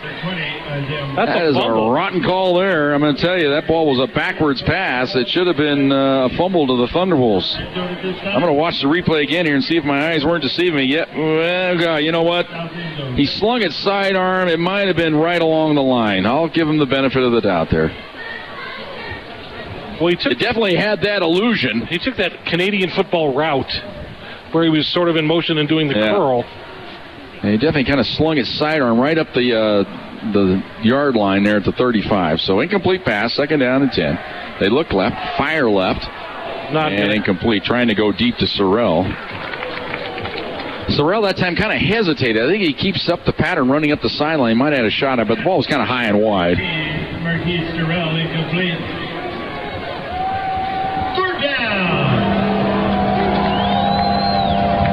Pretty good coverage over on that left side by Emery Taylor. 3rd and 10 now for the Grizzlies. Down in the ball game, 28-7. Straight drop back. Here comes a lot of pressure up the middle. They get the pass away right side, and it is right on the money. Here is the late... Caught at the 50. Man, there was a lot of traffic over there. The question is, the officials both came in, chatted it over. They said, yes, there was a big-time collision. Almost looked like the Thunderbolts had their hands on it early. They did, and Hovass took that ball away. Yeah, it should have probably been picked, but Hovass just out-muscled. That was a nice, that's as good as grab as you're going to see. He out-muscled Tevin Donnell on the play that time. Donnell had his hands on it momentarily, but couldn't secure it. Yeah, looking at the replay, that's definitely what happened. Now, they ran out of this formation last time. 1st and 10 for the Grizzlies. Straight drop back. Pass, corner route, and that could be offensive interference that time. But it falls incomplete. Thunderbolts had a shot at it there, and the receiver ran right into him. Turnabout is fair play, you'd think. For number 81, Chad Hovass. But they're letting him play, and I'm okay with that.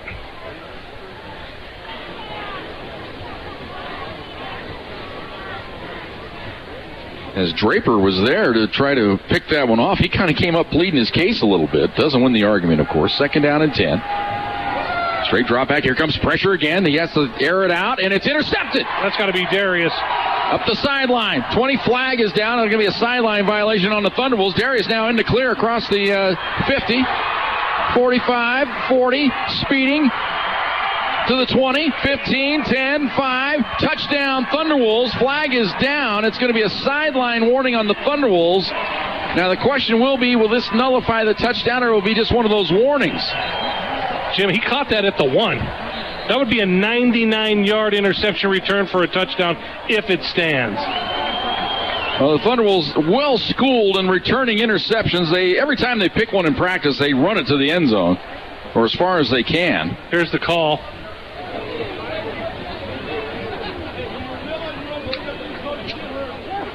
It was just a sideline warning, but if it's just a warning, this is going to stand.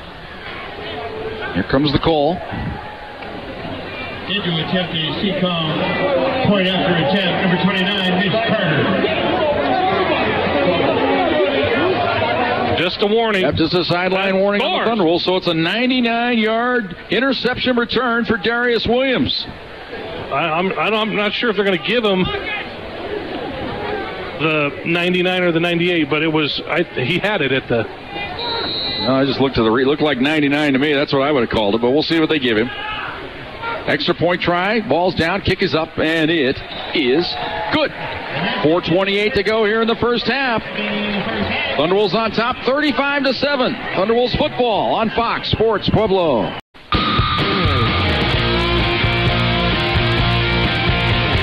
Well, Darius Williams with his second interception return for a touchdown this year. Got one at Highlands, and he's had one. He's a junior. He's had one every year since he's been here. Yeah, next year he'll feel a lot of pressure. Oh, my goodness.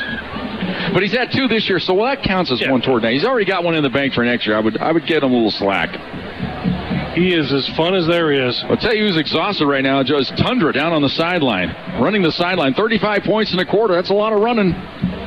Kick taken, fumbled, picked up at the 10. 15, 20, 25, and edged out of bounds at about the 30-yard line. Boy, you see that ball hit the deck, and then everybody kind of relaxes for a little bit, but Isaiah Morris, the freshman on the return for the Grizzlies, gets it out to the 30-yard line. That's where the Grizzlies will take over here.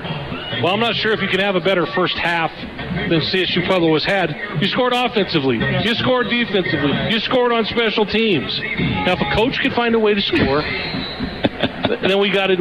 There you go.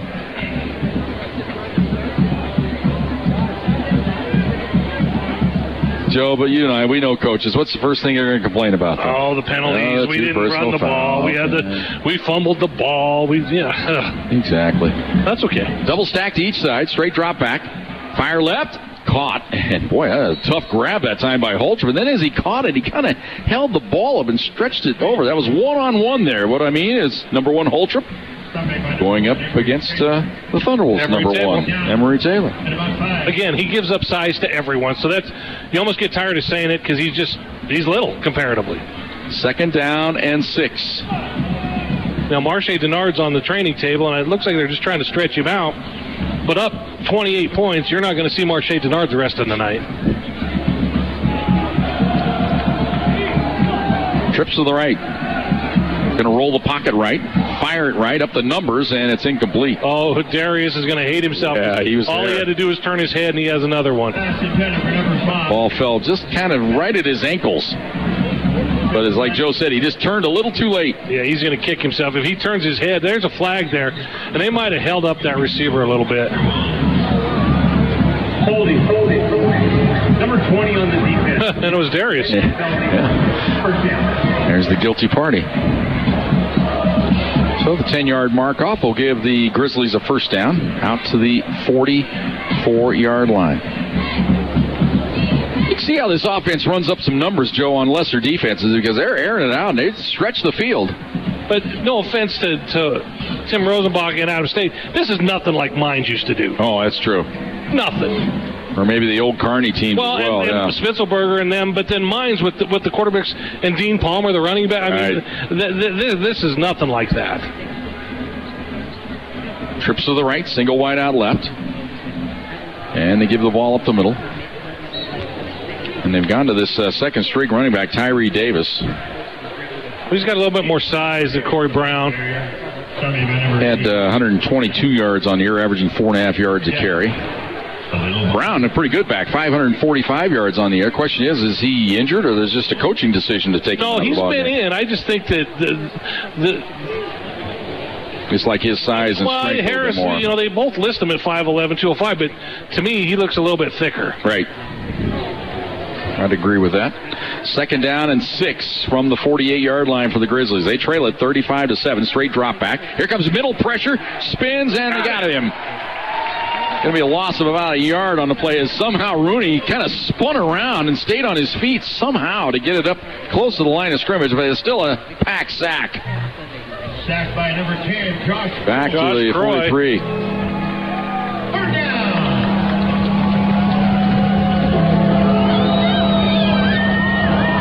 Probably should have been down watching the replay back around the 42, but they gave him a little extra yard there on the spinorama. 3rd and 11 now for the Grizzlies. Mark Kreiner is jumping up and down, trying to get the attention of his defense, trying to explain to him what kind of formation there. There are no wideouts to the near side. Yeah, it's all trips right. Backside pressure, gets the pass away, up the side, caught. Sorelli's got the first down inside the 40, down to the 35-yard line. That was a great route, great throw. Yeah, almost kind of a deep cross or maybe a post corner. He kind of came in, then went toward the edge. He threw it to a spot, and Sorrell was where the spot where he was supposed to be. I love when you see passes like that. So it's 1st and 10 Grizzlies at the 34-yard line of the Thunderwolves. Pack on top, 35-7. 2 minutes to go here in the first half.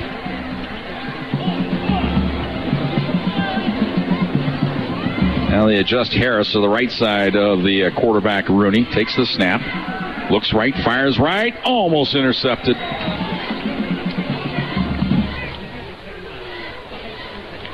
That pass broken up by number like 20. Donnell. Tevin Donnell had his hands on it, but he was fully stretched out at that time. There was no way. It'd have been an incredible grab if he somehow hauled it in. Yeah, it was full extension. So 2nd and 10 now for the Grizzlies. Brady Opp now comes in at nose for the Thunderwolves. Like how he's progressing on that defensive line. They send everybody. They're going to give it to Harris up the middle to try to break the blitz that time. They get it down to the 30. Probably a pretty good call there because the Thunderwolves were coming right up the middle that time. Gain of 4. It'll be 3rd and 6 now for the Grizzlies. Clock runs, 1:30 to go here in the first half. We have not seen a jailbreak blitz tonight, but that was pretty close. And they came all up the middle. 3rd and 6. And it looks like the Grizzlies are taking a while here. Man, that man is frantic across the way, Joe, with the signals. The guy in the orange shirt. He's got to lose 20 pounds a night. Look left, fire left, intercepted and dropped. Oh, my goodness, a chance there. It would have been a good grab, but... Oh, he's got to get up. Now he's hurt. Shoulder. Yeah, Darius Williams there. He had a chance for his second pick 6 of the night there, and yeah, you kind of worry watching that replay. Just hope he just is a stinger here. It didn't look that bad to the naked eye. His feelings might be hurt more than anything here. And he's up and walking. He's, like you said, he came down hard on his shoulder. And look, the first guy out there to greet him, Riston. Oh, yeah, you watch he kind of twisted, and he hit down on that left shoulder. I'm going to say more like a stinger. They're going to go over there, they'll get a massage, I think he'll be all right. Down at 7. And even his arms are both swinging. Usually when you get a stinger, your one arm's dead. You just kind of hang it down to the side. The problem is with these defensive backs, they don't want to come out. They'll be playing late into the fourth quarter tonight. They do not want to come out. It's 4th down and 6 now for the Grizzlies. Thunder will show blitz. Here they come. Right up the middle. Rooney gets rid of it. He's got the man, but he's going to be short of the first down. Taken down about 2 yards short.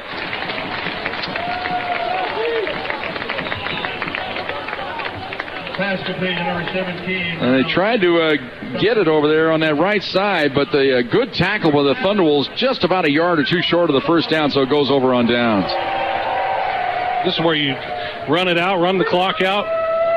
You get the ball to start the second half. and we're going to start seeing heavy backups. Cece's had a pretty good half playing free safety for the Thunderbolts. He was the man, I believe, there on that stop. I'm going to watch the replay one more time here and see if it was him coming up. I think he was right there. Donnell was there as well. Also out on the edge, I think Albrandt was out there. So here we go. 1st and 10 Thunderbolts from the pistol. Double wide out to the right. Now they ran in motion. This might be Smith on the jet sweep. Here he comes. Trying to get the edge. 30. Puts his head down. Stays on his feet out across the 35. About the 36. He'll be close to the first. Here comes a flag being waved.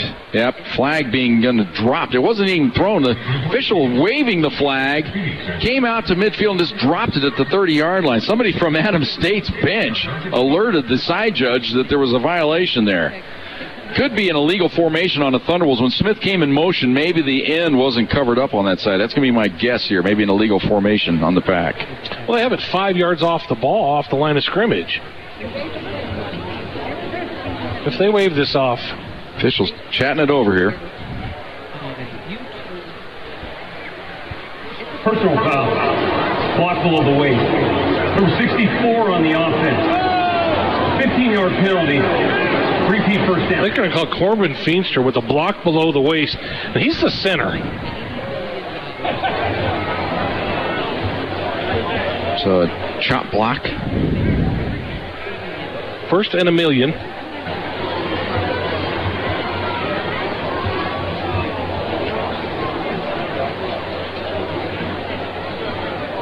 So the mark off all the way back to the 15-yard line.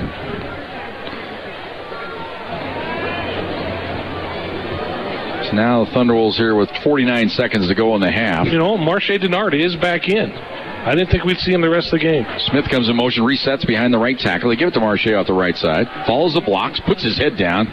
He's out to around the 21-yard line. He kind of got hog-tied, like if it was a team roping. So a gain of 6. It'll be 2nd down now and 14.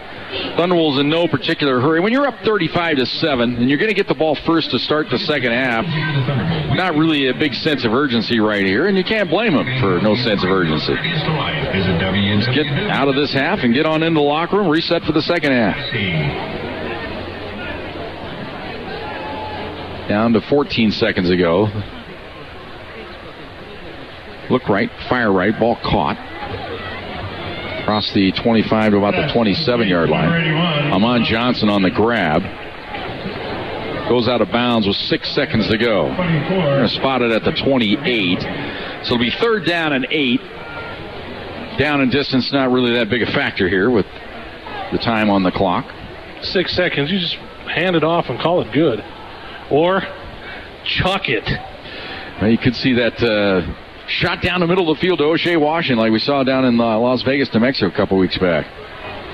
Run the draw play. Marche out the left side. Nice little stutter step. Breaks one tackle, a little hurdle step. He's got the first down out across the 35 to the 38, but that'll end the first half of play.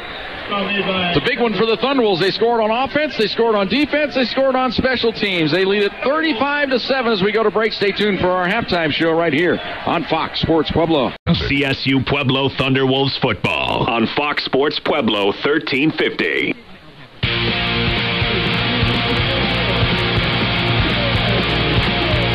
Welcome back. Neta and Eddie DeRose Thunderbolt. Thunderbolts on top 35-7. Introducing the homecoming court right now.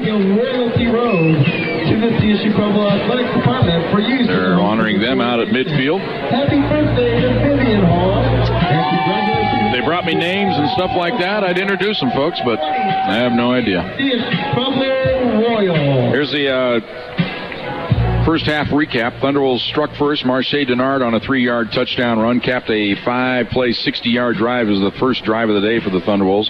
They led it 7-0. They came right back. Josh Smith on a 10-yard pass from Rex Dowson. The extra point was good. 14-0 at that point. That's the way we entered the second quarter. Thunderbolts got a block punt by Kyle Rosenbrock. He's officially credited with a 35-yard block punt return. Extra point was good. Made it 21-0. Thunderbolts, though, on the play committed 2 unsportsmanlike conduct penalties, resulting in a 30-yard penalty on the kickoff. And after the return, Adams State had great field position. It would take them 5 plays to go 45 yards. Marquise Sorrell on a 4-yard pass from Nick Rooney. The extra point was good, made it 21-7.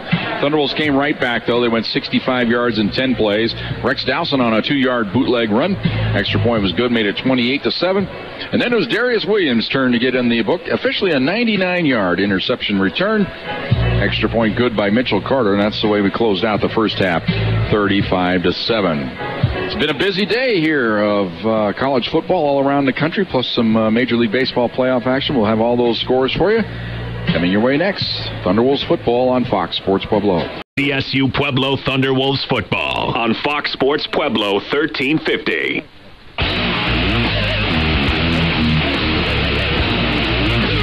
Welcome back to the Neta and Eddie DeRose Thunderbolt. Right now, the Thunderwolves are honoring this year's Hall of Fame class. Being honored down on the field right now, introduced to all the fans. They will run down here for Bob Bucia from football in 1961 and again in 1963 and 64. Mike Duran, cross-country team member, 77 to 1982. Steve Herzberg, baseball, 68-71. Familiar name to Thunderwolves basketball fans, Lisa Knaufel Olesen. Women's basketball, 77-81. Of course, her son Jed played on the men's team, and her daughter will be a member of the Thunderwolves this year. So that's cool. Guy Taylor, a guy I had the pleasure of calling many a basketball game back in the late 80s right here. My first stint as voice of the Indians at that point. But Guy Taylor, he was an incredible basketball player, and finally he gets his honor inducted into the Athletics Hall of Fame. The wrestling team, the 1991 team, for their NAIA runner-up finish, they are inducted as a team. And then, of course, good friend of ours, Dave Miller, the longtime public address man here of the Thunderwolves, as a special contributor, he gets inducted into the Hall of Fame this year. Let's welcome back Guy Taylor. Just introducing Guy Taylor to the fans here today. Guy still looks good. Here's the first half numbers. Thunderwolves with 13 first downs. Adams State with 10. Thunderwolves 136 on the ground, 117 through the air. That's 253 yards total offense. Adams State had 43 on the ground, 136 through the air, 179 yards in total offense. One turnover in the first half. It was a big one. Thunderwolves able to return it for a touchdown. They also blocked a punt for a touchdown in the first half.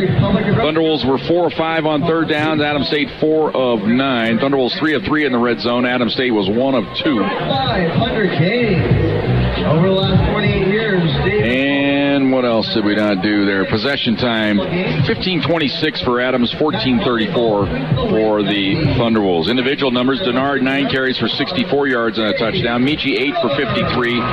Smith 1 for 12. Dowson 2 for 7 and a touchdown. Harris had 3 for 31. Brown 5 for 13. Rooney 2 for -1. Through the air, Rex Dowson was 8 of 12, 110 yards and the touchdown.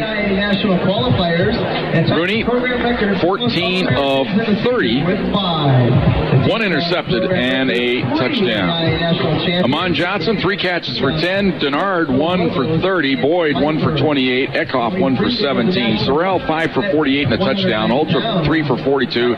Oves 3 for 25. Fishbeck 2 for 8. Individual numbers defensively, Brandon Pear with 6 tackles to lead the way for the Thunderwolves. Donnell with 5. Sears 4. Taylor with 3. Jackson had 6. Bundy with 5. Sereno with 4. Ashton Lawson with 3 for the Grizzlies. Halftime score, Thunderwolves on top 35-7. Back with our scoreboard show right after this on Fox Sports Pueblo. CSU Pueblo Thunderwolves football on Fox Sports Pueblo 1350.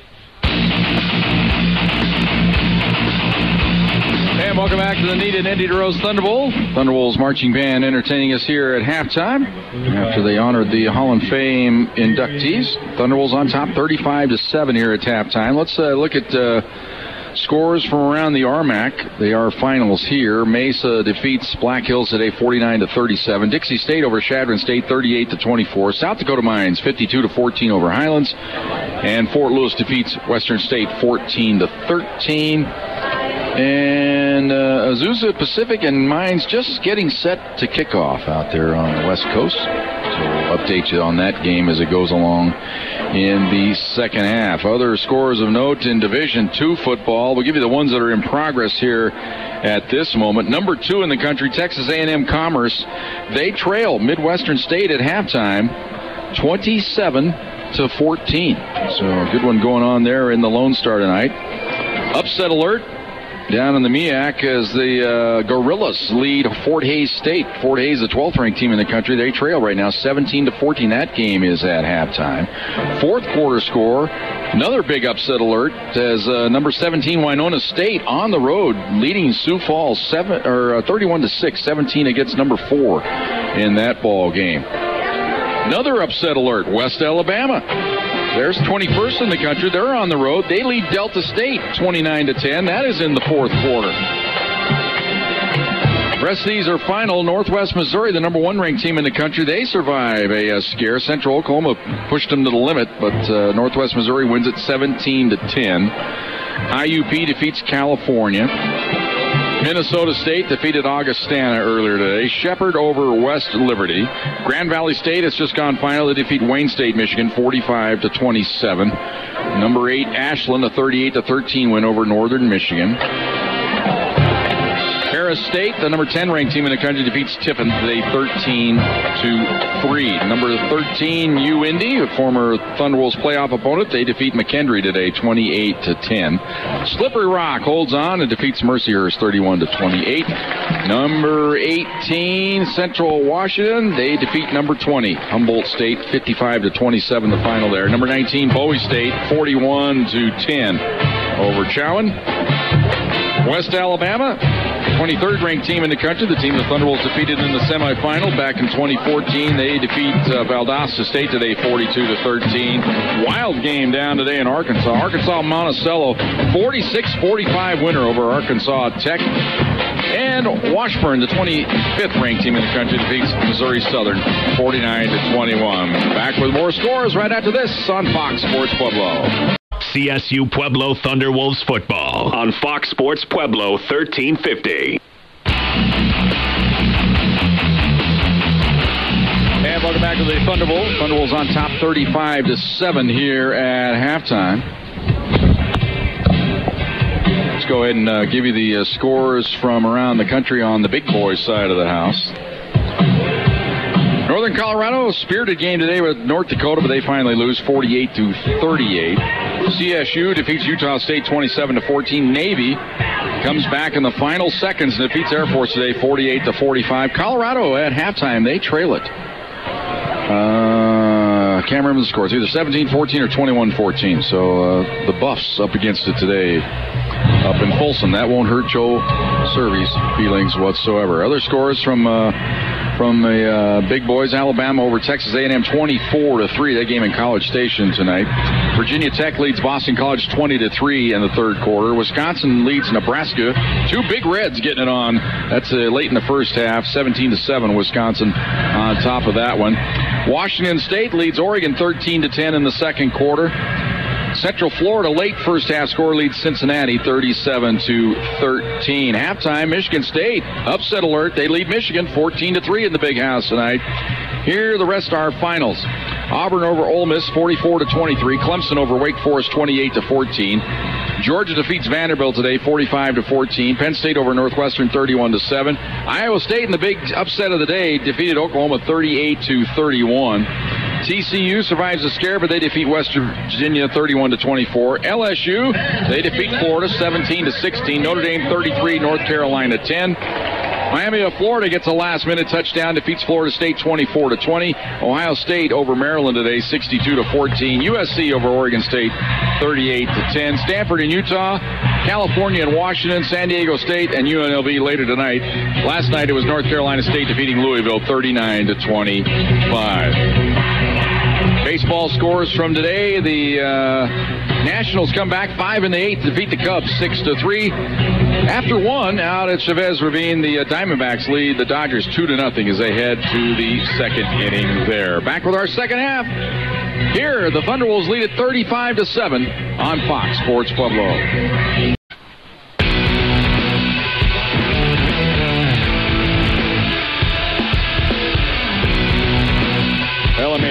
fresh out of the pits.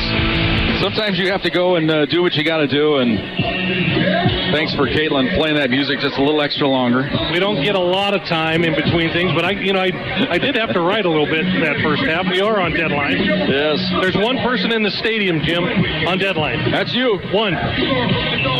Well, I'm on a deadline to get to the Thunder Zone after the ball game and perhaps have a cold one. I wouldn't know what that was like. That's on my agenda tonight. I know it's not on yours. I usually turn the lights off on my way out.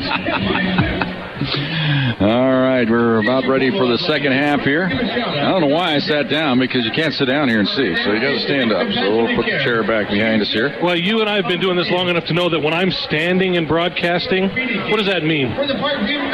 What does that mean, Joe? It means you're tired, or you're backer, or the game is no longer in doubt. Well, that's true, because you don't have to write. Yeah, just kind of observing. That's true. You know, I got you now. When you don't have to keep copious notes, right, because it's the butt-chewing de jour. Thunderbolts get the ball first to start the second half. Hard to keep track of all the scoring plays. You know, when you get a block punt for a touchdown for 35 yards, and that's not the most exciting play of the half, you know you've had an exciting half. Montana Gomez to kick it off, named after a state.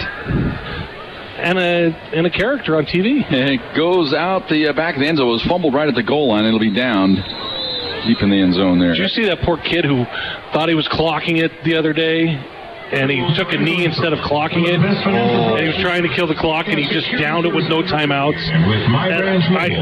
I never felt more bad. Did he do it in the end zone? No, he was on the 3, and they were going to clock it and kick a field goal.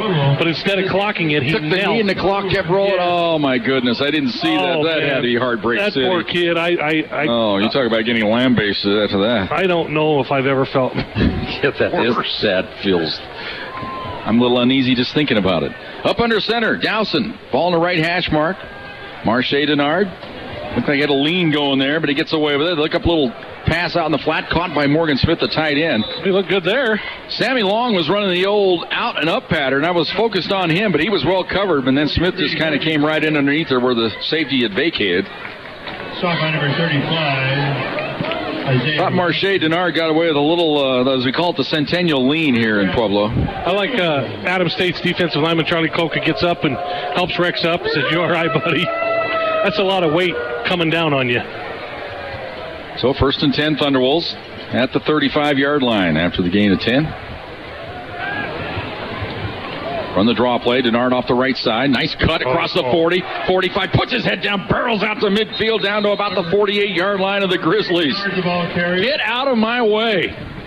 He didn't scold me, but he corrected me, saying I am not a finesse runner.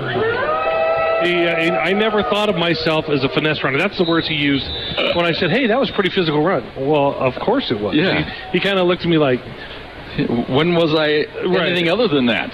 But you know what I'm saying. Yeah, I would say when he first came here, he was kind of a change of pace back. I always thought in those years. We got an injured player for the Grizzlies down on the field, but he's up now.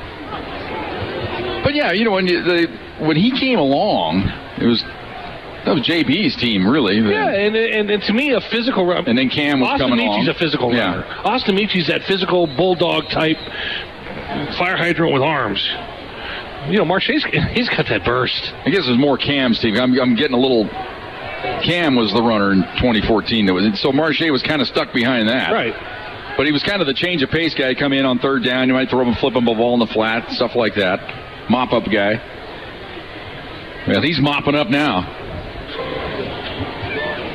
1st and 10 Thunderwolves here. They run the draw play again to Denard off the right side. Nice cut again. Man, he's just a thing of beauty. When he makes that cut, he just slips between two defenders, picks up 4 yards. Looked like they had him at the line of scrimmage. Well, like I said, poor Charlie Coke, he's number 90 for Adams State, and he's been the trailer on. They're running away from him with great success. And his outstretched arms are just to play late. Isaiah Roston lost his lid. He had to come out of the ball game for a play.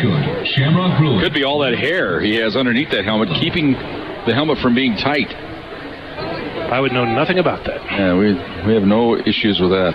Nope. Headgear never flies off because of hair. 2nd and 6 for the Thunderwolves. Tight formation here. Extra tight end lines up on the right side. And they draw him offside here. No flag comes down. I guess they weren't in the neutral zone. Straight drop back here by Dowson. He's in trouble. Gets the pass away. It's complete. Smith up the sideline. Inside the 30 down to about the 27-yard line. That's a nice little outlet to have big Morgan Smith coming on the crosser when you're scrambling around. You know what this is doing, Jim? This is building the confidence in number 11. Right. He's avoiding sacks. He's eluding rushmen. He's slinging. He's coming around. He's finding that groove that we've seen Rex Dowson in before. And we're seeing that confidence just build right now. 1st and 10, Thunderwolves at the 27-yard line of the Grizzlies. Double wide out left. Extra tight end lines up on the left. And Denard up the middle. And this time he's hit down at about the 25-yard line. Gain of 2. You know, they really have not tested the middle of this Adams State defense very much at all tonight. And Denard gets up knowing that he had another 10 had he stayed on his feet. Well, they line up these tight ends. Sometimes they have O'Malley in the game. They line up in a slot kind of behind the tackle, and they'll bring him in motion or they'll pull him. And last time it was Boyd, kind of like a pulling guard would be, but with a little more speed when you've got the tight end. Zach Boyd is a hard man to handle if you're trying to shuck a block. 2nd and 8. They're going to run it straight to the right side this time. Denard, nice cut, 30, gone, 10, 5, touchdown, Marche Denard! Gone! That's that one cut downhill run.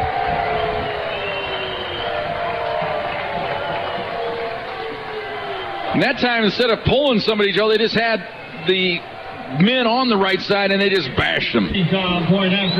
Just caved in that defensive left side of Adams State. Offensive right side for the Thunderwolves. Good snap. Ball's down. Kick is up, and it is good. 12:02 to go here in the third quarter. Thunderwolves lead it 42-7 on Fox Sports Pueblo. CSU Pueblo Thunderwolves football on Fox Sports Pueblo 1350. 42-7, Thunderwolves on top. Well, Joe Cervi is wondering, perhaps Darius' return of the touchdown and the interception earlier might have been a CSU Pueblo record. Well, we found out it was some guy back in the 60s, Joe. 1968, I was 3. His name was Kino Aleman. In 1968, ran one back 100 yards. And I didn't know if you could be in the end zone. I don't know. Yeah, it could have been longer than 100 yards. Yeah. But Darius was definitely 99. We saw that on the replay. Return taken at the 5, 10, 15, 20, out to about the 22-yard line before the run of that time was just kind of softly put on the ground. We talk about this now. Sorrell was not committed to that return. And he just kind of came across the 20, and it looked like Donnell just kind of eased him to the turf. I think they beat the life out of this team up 35 with still 12 minutes to go in the third quarter. Business Appreciation Day. Well, Adams State, they came in here thinking, hey, you know what, maybe this is the year. We're 3-2. We can score a lot. Maybe we can get a couple breaks. Well, they led the conference in scoring. They had 7 points. You can trust. Visit BBB.org, go Thunderwolves, and let's give a hand for those Pueblo BBB. Trips to the left, single wide out right. Ball's on the left hash mark here. Boy, Thunderwolves poised for pressure. Pass, bubble screen left, caught, across the 25, out to about the 29-yard line. You know, give Rooney credit for that, though, because North Shangolo went on the blitz from the outside, and that left that wide open. He got 9 yards on that. Tanner Draper and number 1, Emery Taylor. 2nd down and about 2. So, ball at the 29-yard line. 2nd and 2 for the Grizzlies. Again, Shangolo showing blitz off this right edge. He is a very active individual on the edge. Commerce City product.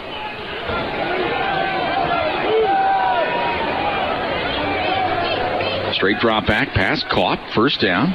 Trying to adjust here and get some extra yardage. This is that guy that I talked about earlier in the game. Wasn't on my depth chart, Miles Fishbeck, but he's getting a lot of action in this ball game. When Shangolo blitzes on that leaves that vacated spot right there. And Rooney's done a great job of finding that, reading that one blitz in particular, which is kind of from his backside, but he still sees it. I'd like to see Norer once in a while get his hands up. Maybe even zone blitz it and drop back a little bit. Yeah, or if he got his hands up, you might deflect one of those and get it up in the air and take it to the house. But he's never has his hands because he's making a beeline for the quarterback in like a sprinter position.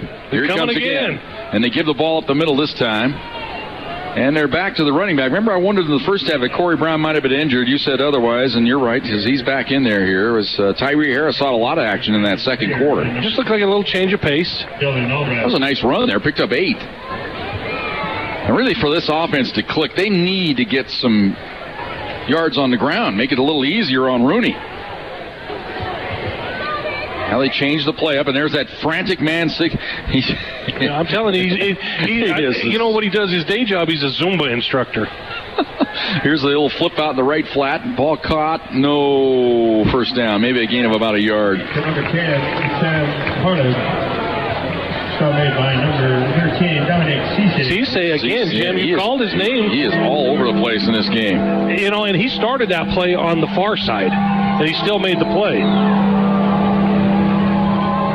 3rd and a yard now for the Grizzlies. They make a late substitution here. Ian Friday coming into the ball game at tight end on the right side. Haven't called his name yet in this game. They're going to go with a whole power run to the right side here. They got an extra tight end on that side. Let's see if they do run it right here. And they all move early. So it's a false start on the Grizzlies.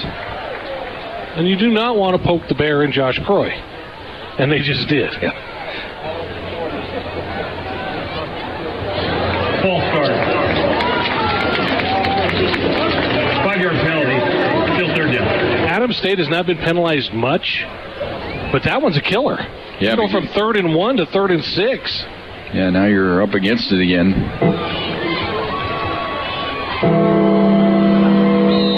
That means they bring the extra wide receiver back, and they're going to go 3 to the left, 1 to the right. From the gun, as he's been all night. Thunderbolts, man, they're all just antsy up along that line. The linebackers, everybody showing like they might blitz. Here comes Brandon Payer on the blitz. They pick him up. They're going to go up the left sideline with a long pass. That could be interference on the Thunderbolts, and it is. Yeah, and it didn't need to be. Jamal Sears does not have a good. He's not had a good night. And he's not happy with himself. He's just not had a good night. He's been penalized 3 or 4 times now. Big time penalties. These aren't little penalties. These are big penalties. And he didn't need to do that. Exactly. That ball was uncatchable. John Ariston pats him on the helmet because you're up 35. If you're down 7, you're getting yelled at. And Leo's giving him just a kind of a subtle lecture there. You're right, though, Joe. He didn't need to do what he did. No. But these guys, they're trying to make play.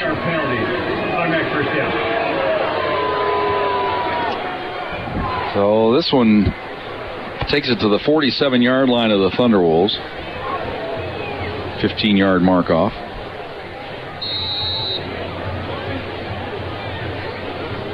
You know, John's going to see all this on film, and he's going to tell us at the coach show that it wasn't as bad as it appeared. And we're going to tell him, John, don't lie to us.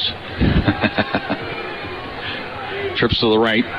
Fake the bubble screen. Pressure's on. He just throws it away. Now, how good is that for Rooney right there, though? How good is that to have the arm strength to know that the play is gone? Just throw it into the stands. There's that wild card. Shangolo just on that time he lined up on the left side. Sometimes he lines up right, sometimes left. He's kind of the wild card. He could blitz from either side. He's kind of it's hard to corral him. Well, he's playing himself into a feature. Yeah, there you go. Exactly. See, now he's probing, seeing where he wants to line up. He's going to line up on the defensive left side this time. And coming. Pass up the right side, caught, threaded the needle. What a pass that time by Nick Rooney. That ball, they're gonna say that was a catch, and I'm not sure he ever had the ball. But there is no replay. Yeah, no replay. They're gonna say he's down at the 31-yard line. He threaded it between 3 defenders there. I'll watch the replay here on my computer screen. I don't think he ever had the ball, but they're just waving it down. Yeah, the ball. You know, in the pro game, they would review that and it'd be incomplete because he didn't complete the process. As he hit the turf, the ball came out.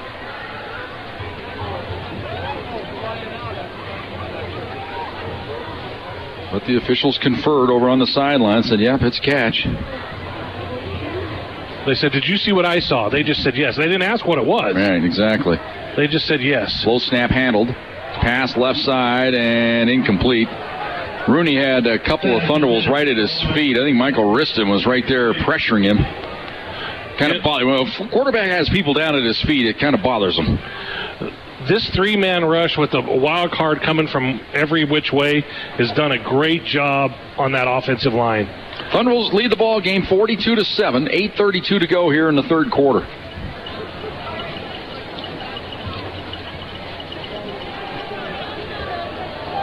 Double wide out left, single wide out right. Lone back is Brown. They give it to Brown up the middle. Nice burst. He spins and gets down to about the 25-yard line.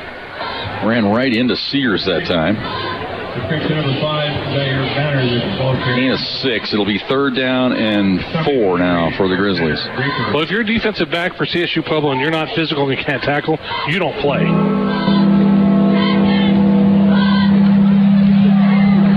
They've played this gong a lot in the stadium tonight. They have not run the play clock at all. Whitehead's like, hey, come on, guys. Thunder will show blitz.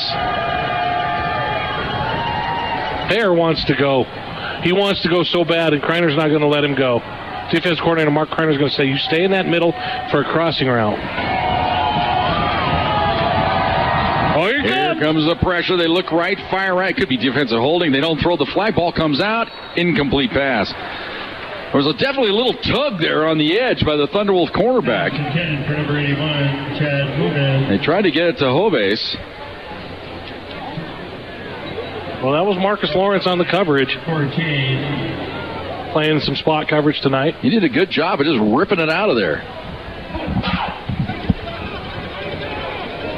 Lawrence, redshirt freshman out of Grandview High School. It's 4th down. 4th and 4 for the Grizzlies. Bubble formation to the left, trips to the left. They're all in kind of a triangle. They look left. Here comes pressure. Gonna have to run it and not get there.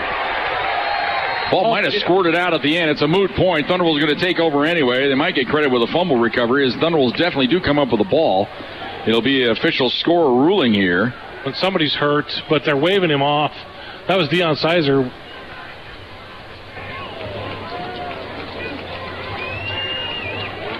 Well, we'll see how they officially score. It looked like a fumble recovery to me for the Thunderwolves. It's not going to matter because the Thunderwolves were going to get it either on downs or on the fumble, but it matters to some guy on defense saying, hey, I had a fumble recovery. We'll just have to see how that's ruled a little bit later. I'm going to watch the replay right here now, Joe C. Michi now back in at tailback. If you're a CSU Pueblo fan, you recognize this. They alternate possessions, Michi and Denard. I think Rooney's knee was down before the ball came out, so we'll never know how they ruled it, or we'll know eventually, I guess, when they bring us the play-by-play sheet. 1st and 10 from the 26-yard line. Play action pass. They look right, fire right. Ball caught. Back off. And out across the 30 to about the 34-yard line. Pass complete to number 85. Again, not being conservative. John Riston hates when people say he gets conservative. But you're walking that fine line that you have a quarter and a half left against a team, and you're up 35. Well, Eckhoff becoming more and more involved in this offense, throwing him the football. I like the way he catches passes, though. Yeah, he's Zach Boyd is a little more... He's bigger, isn't he? Well, he's quicker. Eckhoff is the more true tight end. Zach Boyd's real lanky. He can go up and get big things. Eckhoff, man, he's just that thick. Injury for the Grizzlies here. Looks like it's Tim Brown Jr. We were kind of mentioning how Nick Rooney, he went to Rochester Community College in Rochester, Minnesota, and somebody asked, well, how many Division II universities between there and Alamosa? I said, all of them. Yeah. I mean, how you get out of Minnesota with Division II, let alone all the ones between there and here. So you wonder how Tim Rosenbaugh developed that relationship to land that quarterback. 2nd down and 2. Dowson up under center, brings a man in motion to the right side. That's Guerra. And they're going to hand it to Michi off the right side. Big burst into the secondary. He's got the 1st down as he hurdles his way out across the 45 to about the 47-yard line. Jesse Lewis wore 28, and he ran faster. But they both have that lean for the last 3 yards. Right. That pinball that they just kind of... Well, Jesse, my memories of him is just running that little sweep to the right and all of a sudden turning the corner and just blazing up the sideline.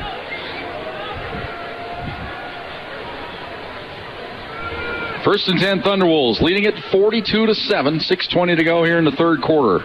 Double wide out left. The slot is to the left as well with the extra tight end. They go left side to Michi. This time he spins and he's going to lose a yard. Yeah, that one had no shot. They ran into the entire Adams State defense. Back to the Thunderwolves' 46-yard line. So it'll be second down and 11 as we hit the 6-minute mark here of the third quarter.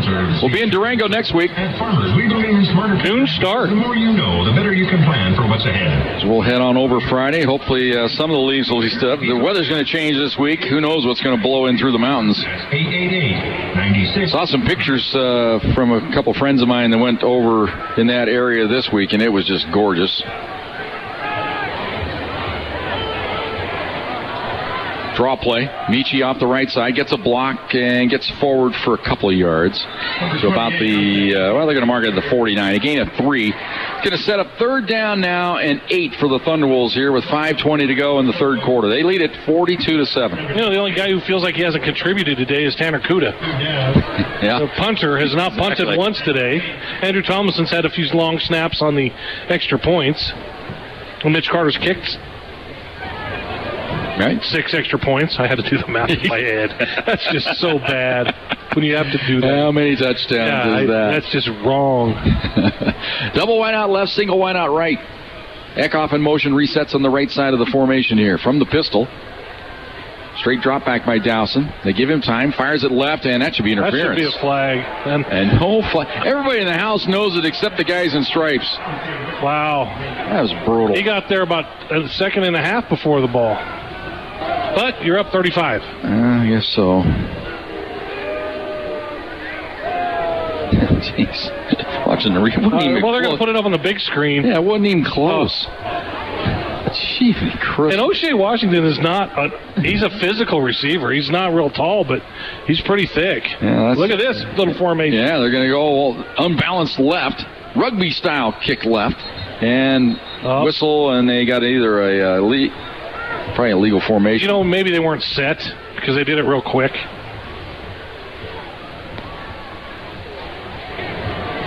This is just to give somebody something to look at. 5-yard penalty. Repeat fourth down.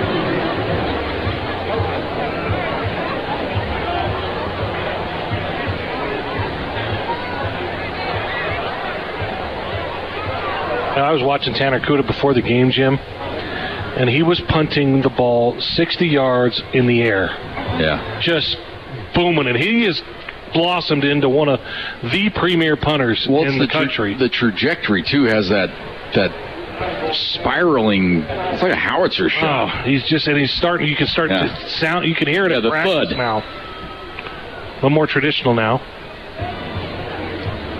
Good snap. Punt is away. Beauty. And here it is. Turned it over. Booming punt. Hits inside the 10 and about 3-4 yards into the end zone. You know, that it's going to come out to the 20, and there's a flag down. 56 yards on the punt. But only a net 36. It's time to announce the winner of tonight's 50-50 raffle, the blue ticket. Flag is down across the way at the 24-yard line. 332-881. 332. Well, I mentioned the Thunder Zone earlier. We'll be back there, of course, on Wednesday night for the Car Pros John Riston shows. We are each and every Wednesday night. We invite you out to join us. We had a little bit more of a eclectic crowd on Wednesdays. We had a few more people there. It was fun. I know the Rockies were in the playoff game. I think I drew a few more people out there as well, but it was a nice house. We'd like you to come on out 6 o'clock Wednesday night for the Car Pros John Riston show. I don't know what they're doing here. They're going to wave it off? Or are they going to mark it off here still? The umpire's just holding the ball in the air, waiting for guidance. Well, if they put it at the 20, then there's no flag. And there's apparently no flag. Are available to alumni, community members, and current students. You know, and John Riston's walking a fine line here because you can't complain because you're up 35. Exactly. But you still got to officiate the play. Yeah. It's like, why did you throw the flag? You at least explain it to us why you threw the flag. Even if you just say, I fell out of my pocket. Sorry, guys. First and 10 at the 20-yard line here for the Grizzlies. Double wide out east side. And the ball up the middle. And decent gain this time. This is Harris, the second-string running back. He's got 6. It'll be second down and 4. Number 15, Tyree Harris, the ball carrier. Stop made by number 84. Gone to their second-string quarterback. It's Jorge Hernandez who's checked into the ball game. Well, you gotta stay healthy. You still got 4 or 5 more games to play. Go to West Texas A&M next week. Darius Williams looked like he's going to go. He was edging up there on the line of scrimmage, wasn't he? Now Harris adjusts to the right hip of Hernandez. Takes the drop back, sets in the pocket, now flushed, rolls right, fires it up the right sideline, too tall. Well, I watched both of these quarterbacks warm up extensively before the game, and there was a significant difference between the two quarterbacks. Significant.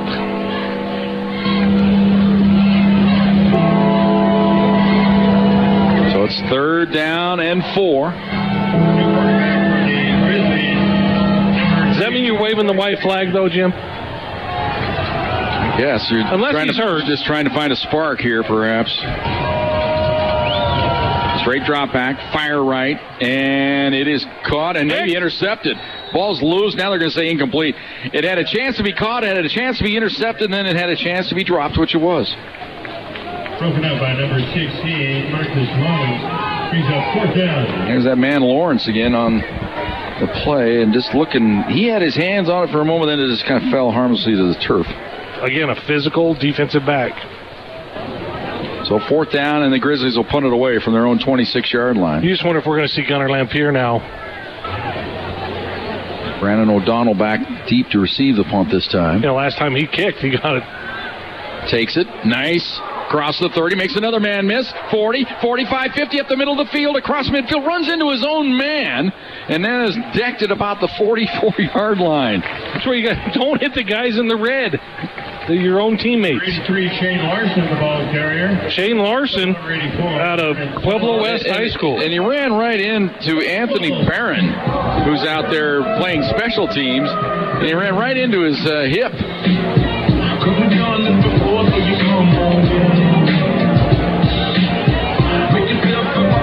You know, Shane Larson's a local product, and again, that's one of those under his breath, John Riston whispers, he could be a good one. Dowson's still in a quarterback. Offensive line, still the starters in. Ball at the 44-yard line. Hand it off the right side. Denard gets down to about the 42-yard line. Number 21. You know, Patrick O'Malley doesn't miss many blocks. He missed one there. Made by number 91, Boga Lolohea.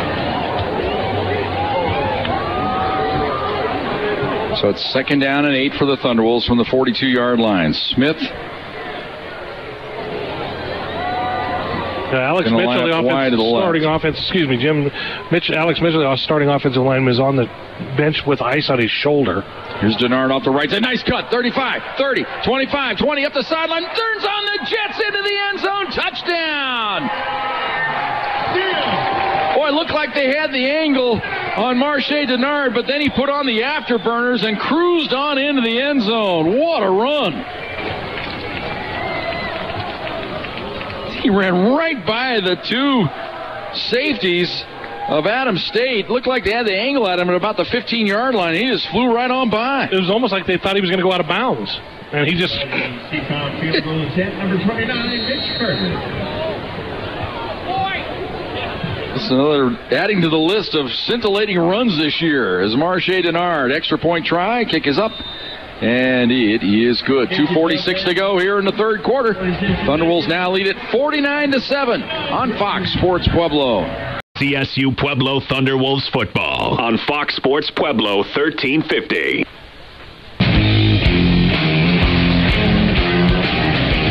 I've watched that replay a couple more times of Marche Denard, and man, did he made that cut and got up the sideline, flying past those two defenders.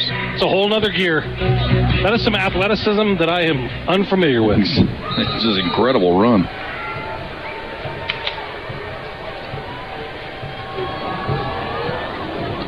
Here's the kick.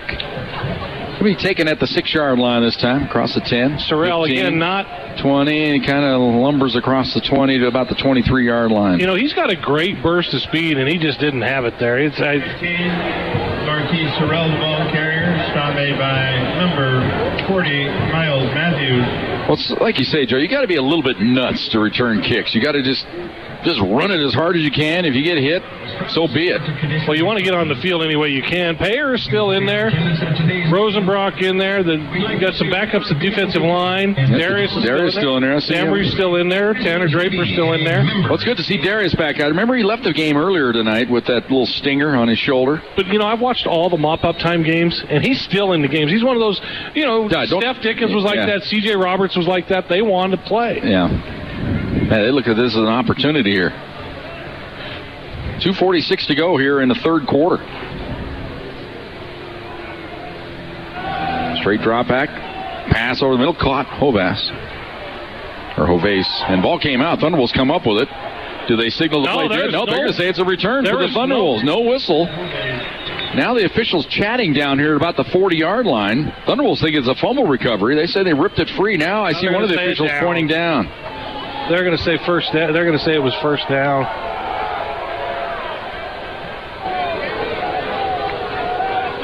Yeah, see if they. Gary Leeper, the official tonight, the referee tonight, is just telling the chain gang to move it, guys. We're 2:30 and counting, and we still got to go another 15 to go. They're not going to spring that replay on us. Sometimes on controversial calls, they won't put the replay up, so to save the officials' embarrassment or to prevent a riot. 1st and 10 at the 39-yard line. Handoff up the middle. Good burst there. They're back to their regular tailback, Corey Brown, on this series. Gain 7. This is where the, I don't want to call it infighting on your team, but this is where it becomes a problematic on your team if the second string and the third string guys give up what the starters have earned. Yeah. So they do not want to let them score. They do not want first downs. Well, the shutout averted. Really, Adams State got it in the first half because of the penalties on the Thunderbolts. Those 2 unsportsmanlike calls on the block punt. Play action. Pass right flat. Caught. Across midfield. First down into Thunderbolts territory down to about the 43-yard line. That's a little scat back that time. Kind of a quick little hitter there. Isaiah Morris, the true freshman. But this is how you develop your depth. If you're CSU Pueblo, you get these guys some playing time. You let them get that taste. And if you're Adams State, you say, okay, these are the guys they have upcoming. It's like somebody told me that, Alabama's scout team would be ranked 23rd in the nation. Yeah, I think it was Nick Panunzio, wasn't it? Telling us that? Yeah, Alabama's scout team would be ranked 23rd in the nation. 1st and 10 from the 43-yard line. Speaking of those South Colts, they had a big win today over Grand Junction Central. Running clock. Ball deflected in the flat, falls harmlessly incomplete at the 40-yard line. They were trying to come over on the left side to Hovace. Anyway, the South had running clock in the second quarter. Yeah, once it gets to running, it doesn't, even though Grand Junction Central got it down to 27 points, something like that at one point. But again, it's that math thing, Joe. I can't add and subtract here on. But once you're there, you can't. Yeah, you can't come back. You're going to hand the ball up the middle. Now bouncing it outside. Good little burst there.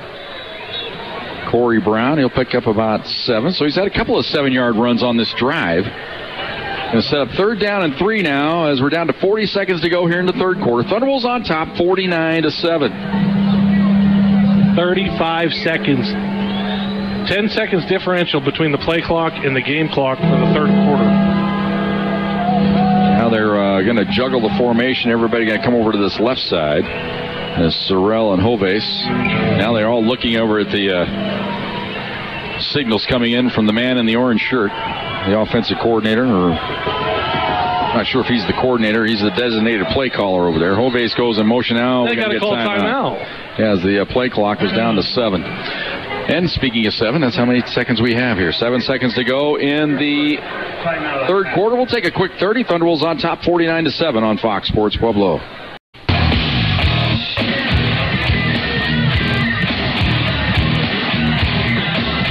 49-7, Thunderwolves on top. Adams State had to take a timeout with 7 seconds to go here in the quarter. I think Tim Rosenbach could see the play he had called was going to be a disaster. Well, there was so much formation movement. Yeah. And you only need 3. If you want to keep this drive going, now's not the time to take a delay or have a cluster play. So Sorella lined up to the left. Jim, that is not Alex Mitchell with the ice on. I'm sorry.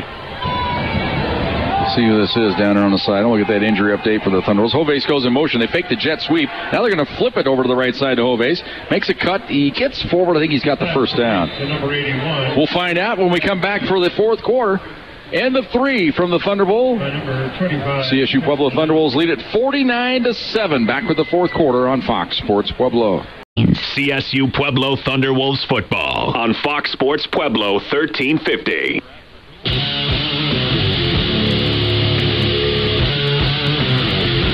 49-7 as we head to the fourth quarter here. Jim Brooks along with the Chieftains Joe Cervi to bring you the call of this ball game here tonight. Caitlin Norton, our producer and engineer. Nick Donovan, he's the operations manager. That's who all makes it go here. The Thunderwolves football. Here on Fox Sports Pueblo. I am amazed to see so many starters still in the game. But I know these kids. They want to play. This is just, they went through practice this week in the rain. They want to play. 1st and 10 for the Grizzlies. Go with 2 backs this time. That's the first time we've seen that set up here tonight. As they give the ball to the first man through, that's Corey Brown. But they also had in the backfield the freshman Isaiah Morris. A little different look on that play anyway for the Grizzlies. Well, if you're Adams State, you're playing for next week too and beyond. You're slowly getting better. Everybody notices it. Now they split the backfield from the gun. Hernandez, who's into the game. 29 out of 56 on the year. Has thrown 3 picks, 368 yards, and 3 touchdown passes coming into tonight. Straight drop back. Fires it left up the sideline, and it's incomplete. Trying to get it to Sorrell up that left side. CSU Pueblo has 400 yards in total offense through 3 quarters. Number 16, Marcus. Denard 155 yards rushing and 3 touchdowns, Jim. And that's like the whole home part of the game. It's like, right. Oh, yeah, Marche Denard's good. Yeah, okay. Marcus Lawrence on the coverage that last time for the Thunderwolves. 3rd down and 8 now for the Grizzlies. Double wide out to each side. Ball's on the right hash. Comes pressure. Pass right side. Incomplete. Receiver slipped. Trying to get it to Hovace. Kind of a back shoulder throw that time. And Hovace, when he came out of his break, slipped. Jim, that was one of the neatest things I've seen tonight with CSU Pueblo defense. Trevor Filio, the linebacker, did a stunt blitz. And just kind of waited, and cut through. And he almost got there. He's a big kid. John Riston loves him. Yeah, he's a redshirt freshman out of Cherry Creek. Yep. Trying to make sure they find the right place for him. Well, he's out there again, lined up on the defensive left side here. Looks like he's going to... No, now he drops back into coverage. Straight drop back, fire, left flat, ball's caught. Looks like they got the first down right at the sticks. And they will spot it at the 21-yard line. That was a pretty good pass that time by Jorge Hernandez. It was 11-yard completion, but they were playing 15 yards off the ball. And he had to throw it a long way that time from the right hash all the way over to the number on the left side. So he had to put a little steam on it. So it's 1st and 10 now for the Grizzlies. We're under 14 to go now. 13:50 to play here in the fourth quarter. Thunderbolts on top, 49-7. Trips to the right. That's the wide side. Hernandez takes the snap, straight drop back. Looks right, fires right, incomplete. Trying to get it over here on the right side. His intended receiver was Zier Banner.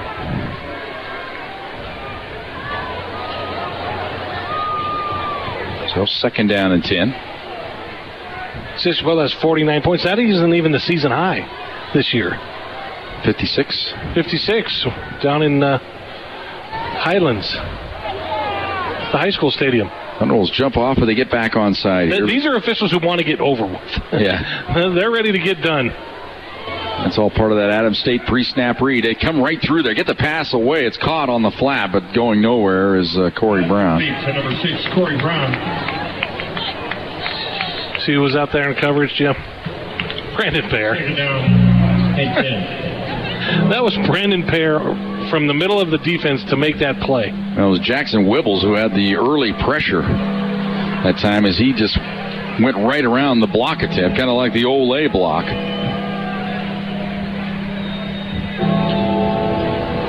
Yeah, Brandon he is a different type of player than we've ever seen here at CSU Pueblo. Just so much size and speed.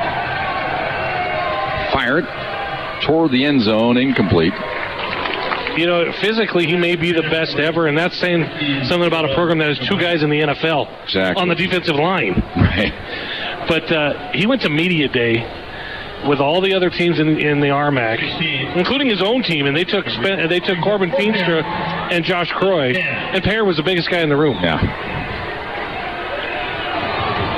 So another 4th down here. And are they gonna try a field goal? I think so. They got their field goal kicker out there, Montana Gomez. They're gonna try about a 38-yarder here. Ball gonna be spotted at the 28. So 38-yard field goal attempt. He's 1 for 1 on the year. Ball down, kick is up, plenty of leg. And it's good. 12:47 to go here in the 4th quarter. It's 49-10. Thunderwolves on top. Back with the kickoff on Fox Sports Pueblo. CSU Pueblo Thunderwolves football on Fox Sports Pueblo 1350.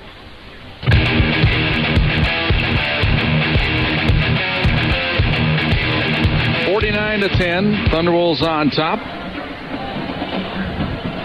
Attendance was announced, Joe, 6,100, something like that. I didn't see it. They put it up on the board. I think it's 6,100 something. We'll get the official call for you, but it's about where we thought it might be tonight. Last week, great crowd, 8,100, but I think each side holds 6,500 in bleacher seats. Right. Somewhere in the 6,000 in bleacher seats. And it was a nice crowd tonight.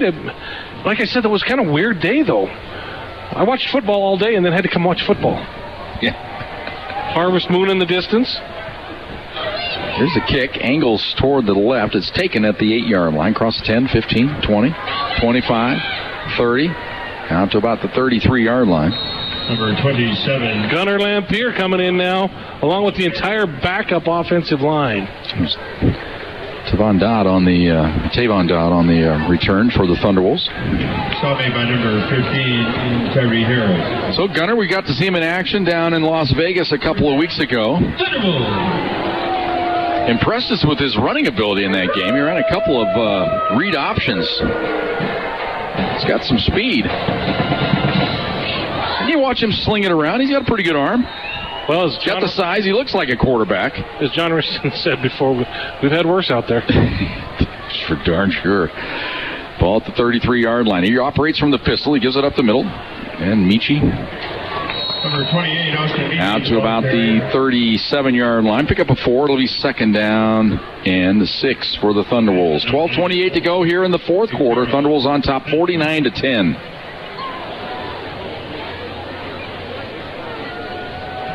New quarterback for the Thunderbolts, number 15, Gunnar Lampier. He's under center this time. Double wide out to each side.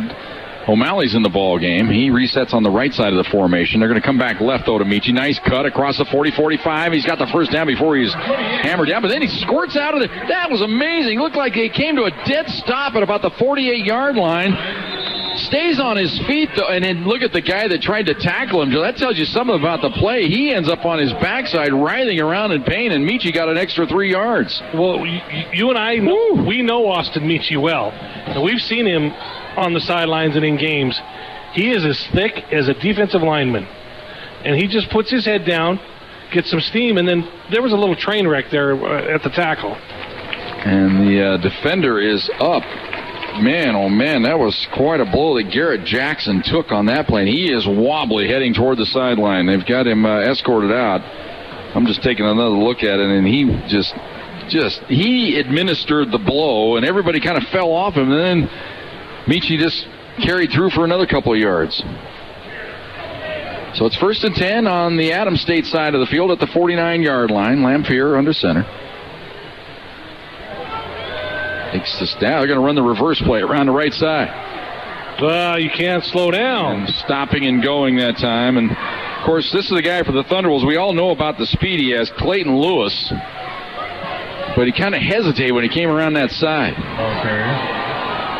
This guy has got speed to burn, the old saying is.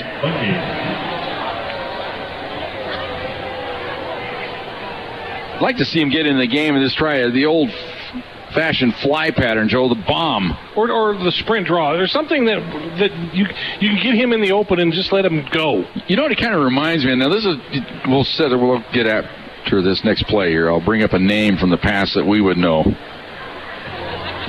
2nd down and 12. And they go to Michi up the middle, across the 50 down to about the 48. But he's got that build and that speed. You remember the guy for the Raiders, Joe, Cliff Branch? Sure. Remember that? I mean, that guy, not so big reach, I know, comparing him to like a Hall of Famer like that. I assume Cliff Branch in the Hall of Fame. But, man, that guy could fly. But he had just that extra gear. He could just run by you. That's what he kind of reminds me of, just watching him run. And he's got to develop some other skills, of course. 3rd down. Close to 10 yards to go here for the Thunderwolves. Lamphere this time from the pistol. Straight drop back. Steps up. Now he'll run with it. Now shovel pass ahead to Michi. He's got it at the 30, 25, down to the 20-yard line. Kind of like an afterthought that time by Lamphere on the shovel pass. Flipped it forward to Michi.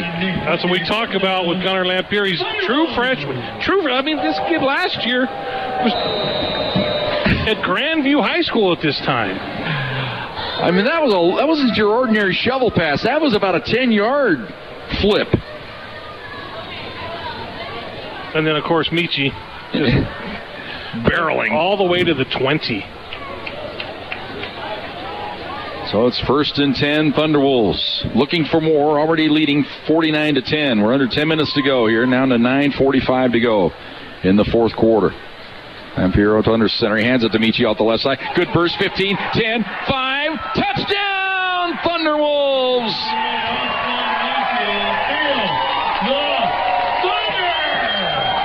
That was easy off the left side, and Michi with a great burst. He got that corner. They sealed it. 20 yards? I think it was O'Malley, Joe, on that left side. It was the old 2 for the price of 1 block that time. He blocked the first guy and then got to the next level and sealed it. 8 for the Seacom point after attempt. Number 29, Mitch Carter.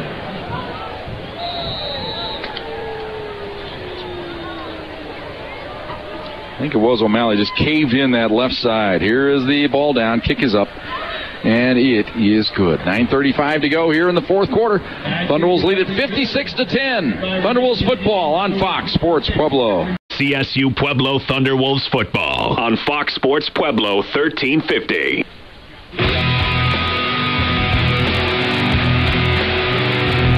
To 10. Thunderwolves on top.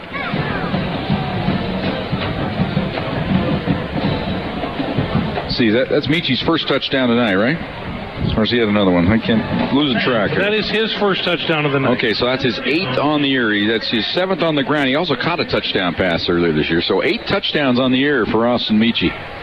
He just wanted to get in the act, Jim. I was going to put him close to 100 yards on the night. Ball taken at the 10, across the 20, out to about the 23-yard line. Again, it's Sorrell. Number 18, Marquise Sorrell, the ball carrier. Stop made by number... So Adams State now down 56-10. And number 40, Miles Matthews.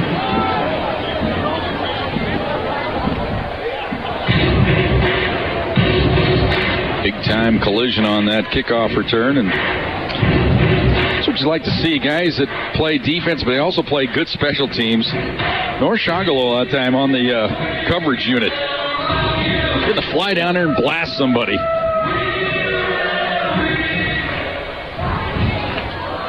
Double wide out right, single wide out left. And they're going to hand the ball up the middle. Not much. That will be Harris. Harris, the ball carrier. Tyree Harris seeing extended time here in this ball game. By number 40, Miles Matthews.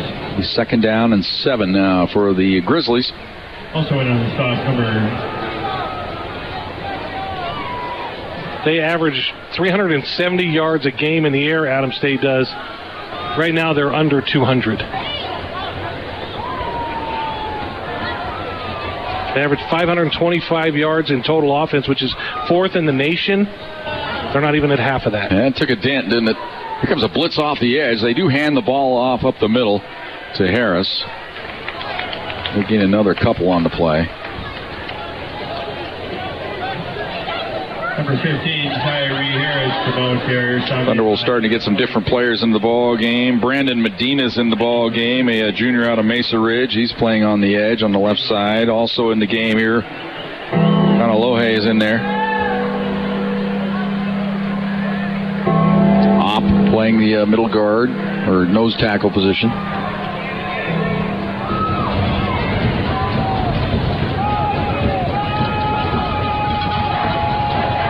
Straight drop back.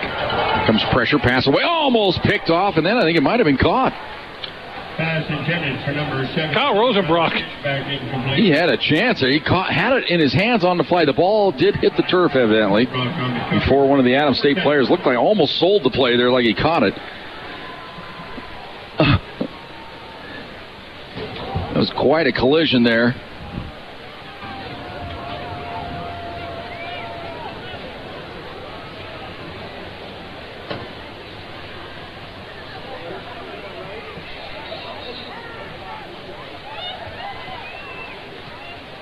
Here's the punt.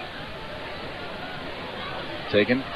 Across the 40, 45, 50, right up the middle of the field. Look out. 35, 30, chance for the return. 20, 15, 10, 5.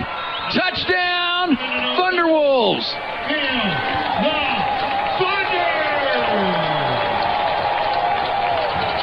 It's like Brandon O'Donnell. They've been taking different guys in and out tonight, running back these punts. This time it's O'Donnell taking it on into the end zone. He's a backup wide receiver. He doesn't really get in the mix.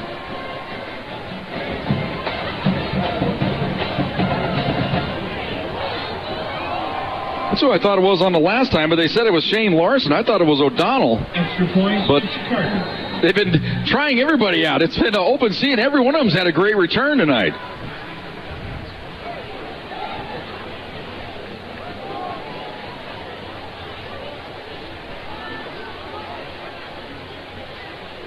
Now they have a season high in points.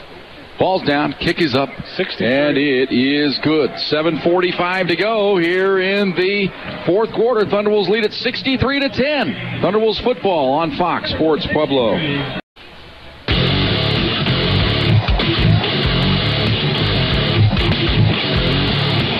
Well, the old middle return on the punt return, but they broke it. Every guy that's touched the ball on a punt return has had a good return, it seems like, tonight, Joe. It's just an embarrassment of riches. Whether, of course, it's Kevin Ribberich, who is the number one punt returner, I guess you'd say. We've also seen O'Donnell. They also had Shane Larson return one tonight.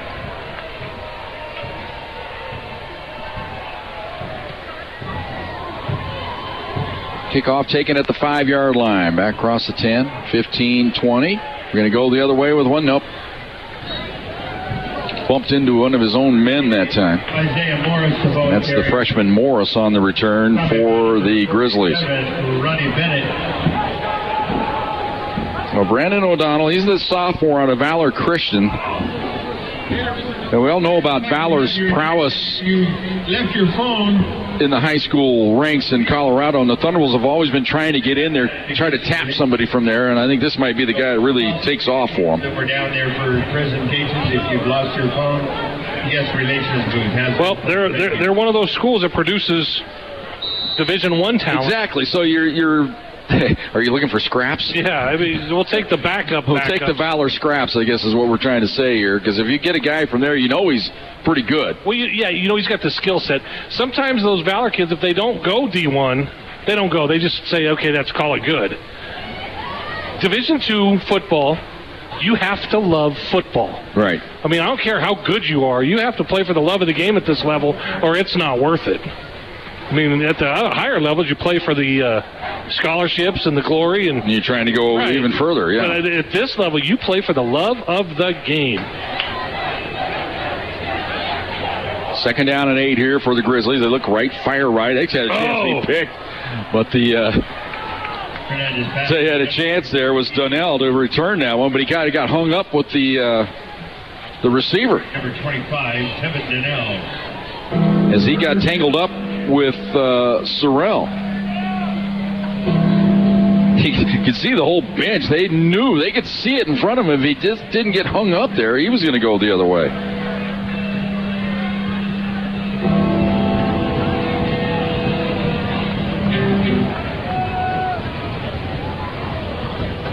Third and 8, bunch formation to the right. Straight drop back.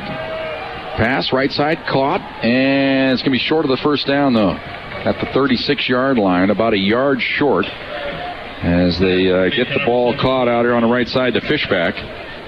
Maybe short by a yard. So it's 4th and a yard here for the Grizzlies. With 6:35 to go here, 4th quarter. Thunderwolves lead at 63-10. They send the punt team out.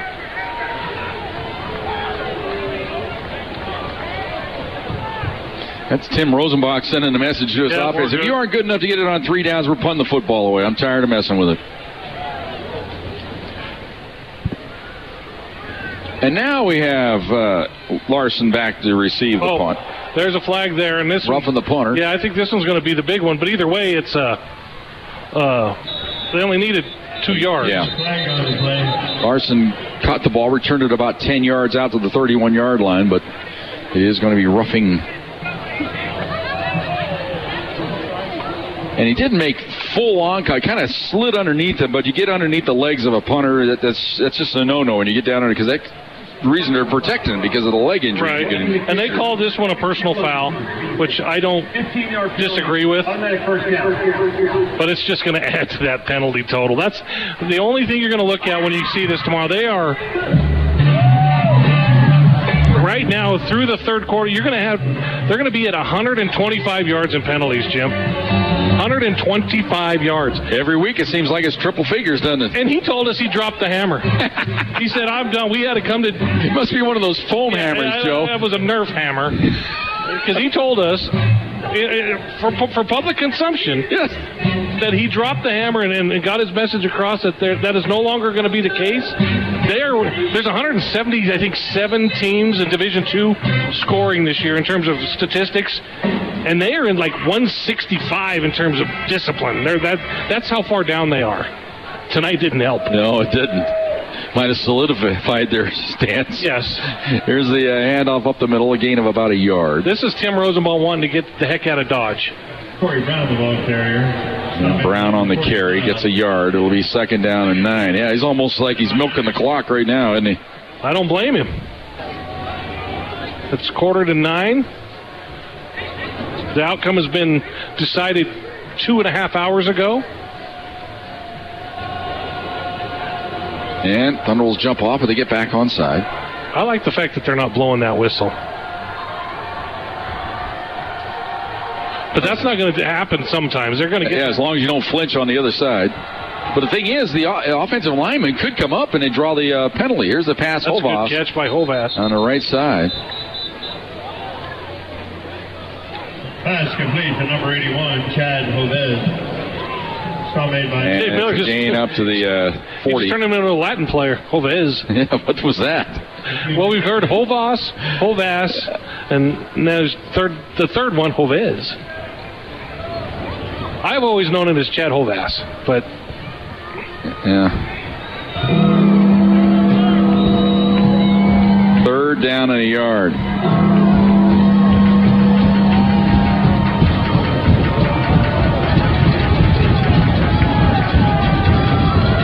They give it up the middle. They got the first down, maybe. Right at the yard to make, and looks like they are going to spot it at the 39, so it'll be enough for the first down for the Grizzlies. Nice tackle by Ronnie Bennett coming up from Florida. We still got a little Florida connection here. Not quite as It was a lot thicker with the C.J. Roberts. Yeah, we had 5 of them, 5 or 6, but it's still nice to have one around. But you steal guys out of Florida. If you could get a guy out of Florida, you're recruiting.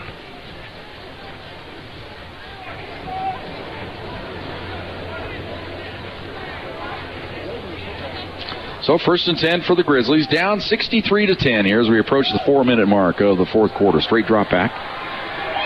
And here comes late pressure, but somehow getting out of there, and up they sack him for a yard loss. Oh, it was Ronnie Bennett again.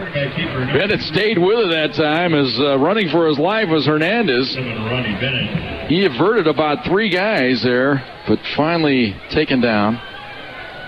Loss of 2, 2nd and 12. CSU Pueblo Bookstore, Zach.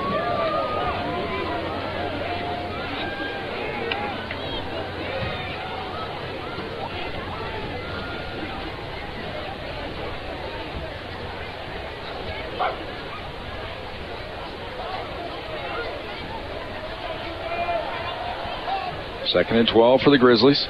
And they give the ball up the middle and just banging his way forward. This is Corey Brown. Number 15, Tyree Harris. They got into Harris again, as they alternate back and forth between Harris and Brown in this game. Trevon Krug and number 55, Brendan Medina. Under 3 minutes to go. We're down to 2:55 to go here in the fourth quarter. 63-10.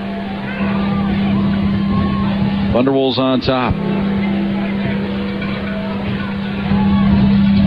Trips to the left this time for Adams State. They're just running the play clock down all the way here.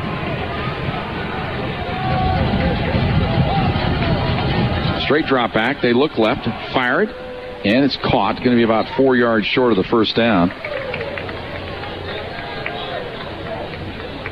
Ball completed on the play to Banner. 45, Kyle Rosenbrock. 4th down. Rosenbrock on the stop for the Thunderwolves. 4th and 5 now for the Grizzlies. We're down to 2:15 to go here in the fourth quarter. Thunderwolves on top, 63-10. Stay with us on our post-game show. Joe will talk to John Risson. We'll have a quick word with him. We'll have all the scores, have the highlights, as well as telling you where we'll be next week. The Thunderwolves post-game show. 4th and 4 for the Grizzlies. Straight drop back here by Hernandez. Looks right, lofts it up the right side. It's caught inside the 15, down to the 12-yard line. Nice grab that time, as it's Holtrop. Pass complete. James Holtrop, senior out of Phoenix, Arizona. You can't. You're putting in all your subs, and you're running the ball. Then you chuck one, and that's just going to tweak you just a little bit to make them say, "Hey, what are you doing, man? We're trying to let you get out of here with your pride."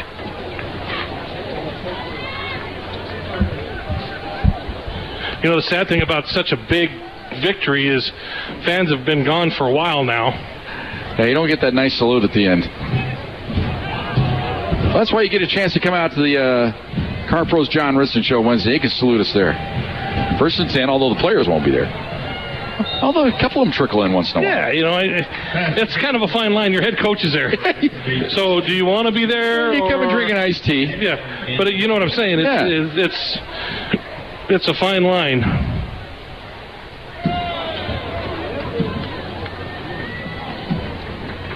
So 2nd and 10 here. 1:42 to go. Thunderwolves on top, 63-10. Season high in points.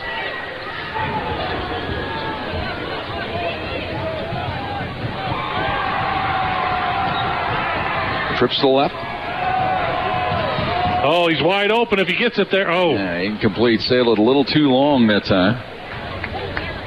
Pass intended for number 1, James Holbrook. Incomplete. Oh, my. Sights and sounds. More sights.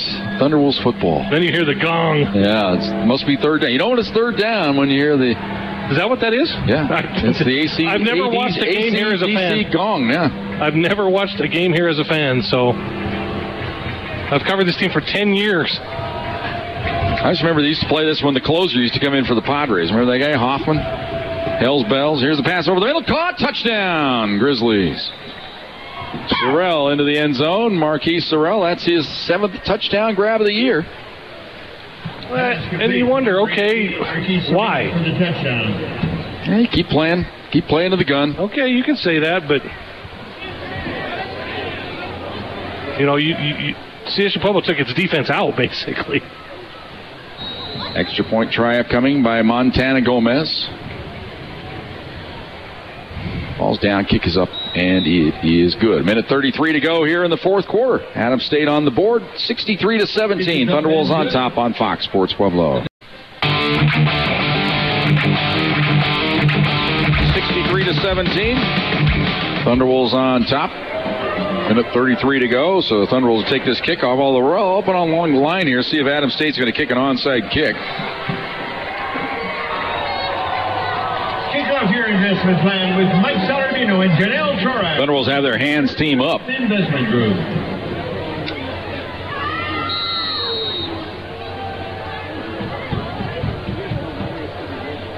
Yes, if you're ever going to try it, you got to practice it. Might as well try it here. We'll see. They might just pooch it right over the top of everybody, though. And that's what they'll do. They'll kick it deep. Angled toward the sideline, hits down, and goes into the end zone, so it'll come out to the 25-yard line. That's where the Thunderwolves will take over. They can go into victory formation here. First down, Thunderwolves.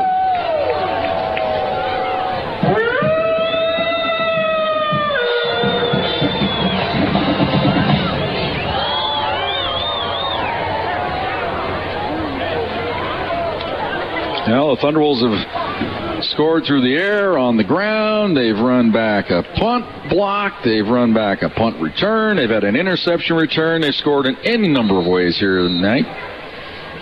Gunnar Lampier in to take the knee for victory formation.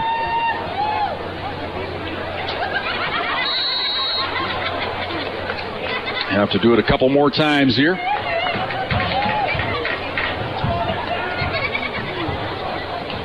Run the play clock down. We'll be in Durango next week here on Fox Sports Pueblo.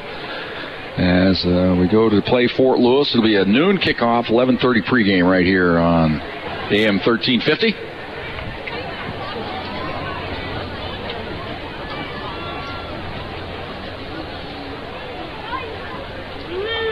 Remember, if you've been living under a rock somewhere and don't know about it, you, of course, get your iHeart Radio app for your smartphone or smart device. Put it there on your desktop. Check into the ball game wherever you're at. I've had people in the past listen to ball games in weddings. You just got to be very careful how you put the earpiece in your ear. You got to hide it a little bit. And you got to make sure you don't cheer out during a critical moment during the wedding. Third down here for the Thunderwolves. They take the knee one final time here in victory formation. There it is, and that's the way the game's going to end. Thunderwolves win it. They run their record to 5-1, 4-1 in the RMAC, or 5-0 in the RMAC, 5-1 overall as they lead the RMAC. There is the final gun. Thunderwolves win it 63-17. Back with our post-game show right after this on Fox Sports Pueblo. CSU Pueblo Thunderwolves football on Fox Sports Pueblo 1350. 63-17 is our final score, and Joe Cervi's down on the field with John Riston ready to go. All right, head coach John Riston. Offense, defense, special teams. You didn't discriminate tonight who got in the act. Well, we let the officials get in the act, too, on it was their first score, so we can correct that. But, you know, it's great to go win a ball game. It's great to go find a chance to win, and our guys were able to do it. I think our coaches had a great plan, and our players are able to go execute the plan, so good things happen. You don't go into a game expecting an outcome like this. Obviously, you'll take one, but it seemed that your team seemed to just feast on every little thing tonight. Well, I think that we try to make sure we go there and play fast and finish faster, and we were able to go and they didn't turn the ball over. We had to make sure everything we got, we had to go earn, and I was proud of our guys to be able to do that. Have you ever started fast and finished faster? Well, it was good. How about Brandon O'Donnell and Shane Larson getting that punt return on that? And poor Darius, he's not the 99-yard pick six isn't even a school record. It's not? No, there's a 100-yard one in 1968. I don't think you were playing, but it was in 1968. No, I wasn't playing, Joe. But it was nice to get a return like that for a touchdown. So again, you took care of business. Now you had 2 weeks at home. Now you got to go back on the road. Yep, we get a chance to go play Fort Lewis and Durango. So we got a great opportunity in front of us. All right, congratulations, Coach. Thanks, Joe. Go Pack. All right, Jim, back upstairs. All right, Joe. Thanks, Coach Riston. Thunderwolves win the ball game 63-17. Got a lot of highlights to get to. We'll get to those right after this timeout on Fox Sports Pueblo. CSU Pueblo Thunderwolves football on Fox Sports Pueblo 1350.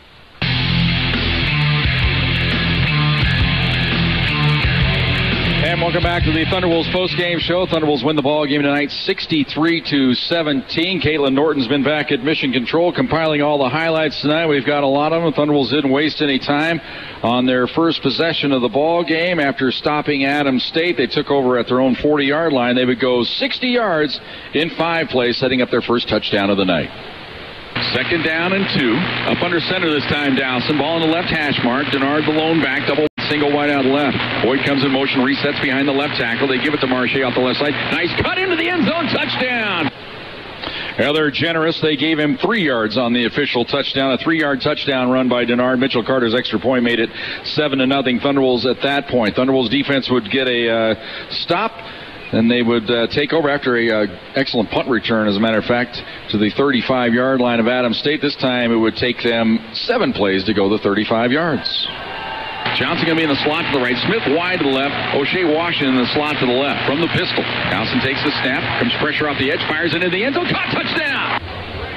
And it was Josh Smith on the grab. A beautiful strike from Rex Dawson. The extra point made the score 14-0 at that point. That's the way we entered the second quarter of play, and this time it was a chance for the Thunderwolves special teams to get on the board. So it's O'Donnell back deep to receive the punt. Earlier I think it said it was Lawrence. It is O'Donnell, 18, not 16, back here to receive the punt. They get through to block it, and it's a nice Sunday hop for the touchdown. And it was Kyle Rosenbrock who blocked the punt. The ball came right up, and he scooped it up and went on into the end zone. Extra point was good. But on the play, the Thunderwolves got ticketed with 2 unsportsmanlike conducts. Rosenbrock, for spiking the football, was number 1. Then back in the middle of the field, they also had, I think it was Sears that got ticketed with the unsportsmanlike conduct. Meant it was a 30-yard mark-off, even though they only marked off 25 yards on the kickoff. Thunderwolves kicked off from the 10. Adams State able to return it into Thunderwolves territory all the way down to the Thunderwolves 45-yard line. From there, it would take them 5 plays to get their first touchdown of the night. 1st and goal now for the Grizzlies. Straight drop back, fade pattern, caught, touchdown, Grizzlies. And it was Marquise Sorrell on the catch. That'll be his first of his 2 touchdowns tonight. Extra point was good, making it 21-7 Thunderwolves at that point. But the Pack would march right back down the field, and this time it was a chance for the quarterback to score on the bootleg. High formation here up under center. It's Dowson here on 1st and goal from the 2. Play action. Dowson going to roll left. He's got all kinds of time. Now he's going to duck it under and go into the end zone for the touchdown. Extra point was good by Carter. Capped a 10-play, 65-yard drive. Thunderwolves led it 28-7 at that point. Then later on in the first half, it was a chance for the defense to get on the board. 2nd down and 10. Straight drop back. Here comes pressure again. He has to air it out, and it's intercepted. That's got to be Darius. Up the sideline. 20 flag is down. There's going to be a sideline violation on the Thunderwolves. Darius now in the clear across the 50, 45, 40, speeding to the 20, 15, 10, 5. Touchdown, Thunderwolves. And the only question would be whether the infraction on the Thunderwolves was going to negate the touchdown. It was just the first sideline warning of the night, so the touchdown stood, and the Thunderwolves led it 35-7 as we went to break. Then it was a chance for Marche Denard to really take over in this ball game. He capped a 6-play, 75-yard drive with this run right here. 2nd and 8. They're going to run it straight to the right side this time. Denard, nice punt, 30, gone, 10, 5, touchdown, Marche Denard! a 25-yard touchdown run, capped a 6-play, 75-yard drive. The extra point was good. Thunderbolts led it 42-7 at that point. And then it was just another signature run by Marche. So it's 2nd down and 8 for the Thunderbolts from the 42-yard line. Here's Denard off the right. A nice cut. 35, 30, 25, 20 up the sideline. Turns on the Jets into the end zone. Touchdown! And it was incredible when he turned the corner. Looked like 2 Grizzlies had the angle on him, but Marche just blazed right by him down the sideline. The extra point was good. Thunderbolts led it at that point 49-7. Adams State would come back and march the ball down the field, but they had to settle for a field goal. It was a 14-play, 56-yard drive before Montana Gomez hit a 38-yard field goal, making it 49-10. Then the Thunderbolts would strike again, following an incredible shovel pass play from Lamphere to Michi. Got him set up down to the 20-yard line, but Austin wasn't done yet. So it's 1st and 10, Thunderwolves looking for more, already leading 49-10. We're under 10 minutes to go here, now to 9:45 to go in the 4th quarter. Lamphere under center, he hands it to Michi off the left side. Good first, 15, 10, 5, touchdown, Thunderwolves! Extra point was good by Carter. 3:05, or the drive took 3 minutes and 5 seconds. It was 9:35 to go in the ball game at that point. Thunderbolts led it 56-10. Then it was a chance for the special teams to get on the board again. Across the 40, 45, 50, right up the middle of the field. Look out. 35, 30, chance for the return. 20, 15, 10, 5. Touchdown, Thunderwolves. And it was Brandon O'Donnell on the punt return, 63 yards in all. Extra point was good by Carter, making it 63-10. Adams State would get on the board one final time to close things out. The pass over the middle, caught, touchdown, Grizzlies. Sorrell into the end zone. Marquise Sorrell, that's his 7th touchdown grab of the year. I shortchanged him. It was actually his 8th because he caught one earlier in the ball game. And that would close out the scoring. Thunderbolts win the ball game 63-17. Back with our final numbers right after this on Fox Sports Pueblo. CSU Pueblo Thunderwolves football on Fox Sports Pueblo 1350.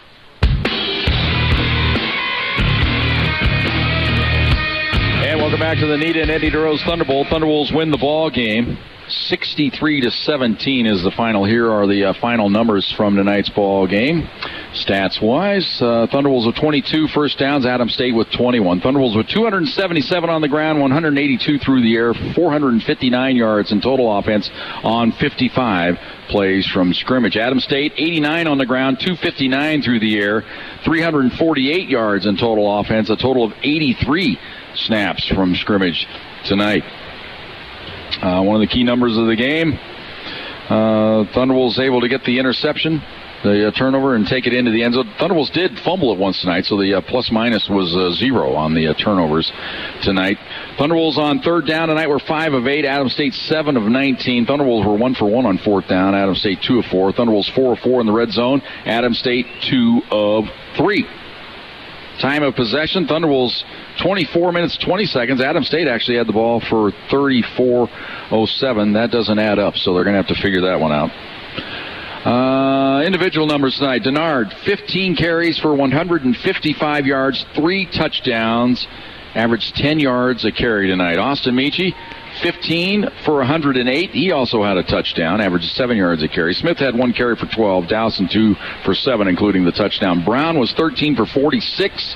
Harris 7 for 46 to lead the way for Adams State. Dowson 11 of 16 through the air, 146 yards and the touchdown.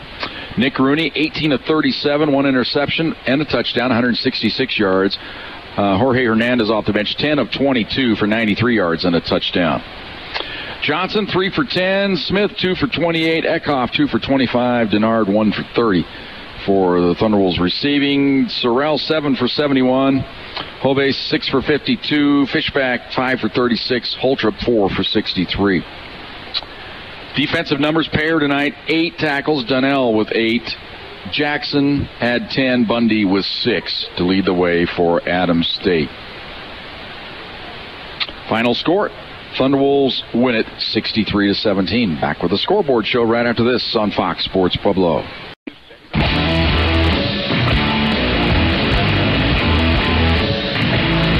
And welcome back to the Thunderbolt. Thunderbolts win it 63-17. Busy compiling my bit of a scoreboard show here. Actually, it's quite an involved scoreboard show for you. A few scores still coming in, but let's go ahead and check game in progress in the RMAC tonight. It's a non-conference affair out on the West Coast. Azusa Pacific leads Mines 28-14. They're early on in the third quarter. There 10:33 to go in the third quarter. The rest of the scores are final from the RMAC. Mesa defeats Black Hill State 49-37. Dixie State 38. Chadron State 24. South Dakota Mines 52. Highlands 14. Fort Lewis 14, Western State 13. Joe, you might want to check your page there. I'm not sure if I screwed it up or not. I thought it hit send, and then that page came up. All right, we did good. All right, other scores from around the state today. Northern Colorado, they lose to North Dakota 48-38 is the final there. Navy, in a wild one, comes from behind late, defeats Air Force 48-45. Colorado State over Utah State 27-14. And you know what? I haven't checked the CU score of late, so we'll just go ahead and do that on the fly here. Go to the old Pac-12 and see how CU's doing tonight. And they are actually losing. 4:44 to go in the fourth quarter. Wild one up there. Arizona leads at 45-42. 4:20 to play in the fourth quarter. There. So that's the rest of the scores from around the state. Let's take some D2. Busy day. As number 1, Northwest Missouri wins. We'll give you the winners here. Number 2, Texas A&M Commerce. They trail now in the fourth quarter to Midwestern State, who's the 11th ranked team in the country. It's 47-36 late in the fourth quarter of that one. Number 3, IUP a winner. Number 4, Winona State. Actually, it's number 4, Sioux Falls loses to number 17, Winona State, 31-13. So there'll be some movement at the top of the poll there. Number 5, Minnesota State a winner. Number 6, Shepherd a winner. Number 7, Grand Valley a winner. Number 8, Ashland a winner. Number 9, Thunderwolves, of course, winning here tonight. Number 10, Ferris State a winner. Number 12, Fort Hays State comes back late, defeats Pittsburgh State 21-17. Number 13, UIndy wins. Number 14, Delta State loses to number 21, West Alabama, 29-26 the final there. Number 15, Slippery Rock a winner. Number 18, Central Washington defeats number 20, Humboldt State. Number 19, Bowie State a winner. Number 23, West Georgia, they defeat Valdosta State 42-13. Wild one down in Arkansas today. Arkansas Tech, the 24th ranked team in the country, they lose late to Arkansas Monticello 46-45. And number 25, Washburn wins over Missouri Southern 49-21 there. Let's go to NCAA football action. Some of the late games, only 27 seconds to go in the Big House. Michigan State has a 14-10 lead over Michigan. Michigan does have the ball at around midfield, so I guess they could try the old Hail Mary. We'll see how that one ends up. Number 11, Washington State leads Oregon 30-10. Game being played in Eugene tonight. Central Florida leads Cincinnati at the end of 3, 51-23. Number 9, Wisconsin over Nebraska 38-17. Late fourth quarter score there. Early second quarter score, Utah leads Stanford 7-3. Number 6, Washington over California 7-0. That's a first quarter score there. Also in the first quarter, San Diego State leads UNLV 3-0.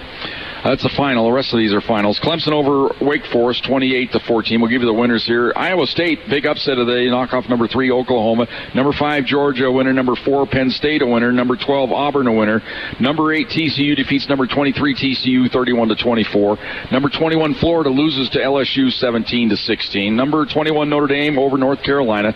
Number 13, Miami of Florida comes back late, defeats Florida State with a touchdown in the final minute. Ohio State crushes Maryland 62-10 today. USC over Oregon State. Va-Tech defeats BC.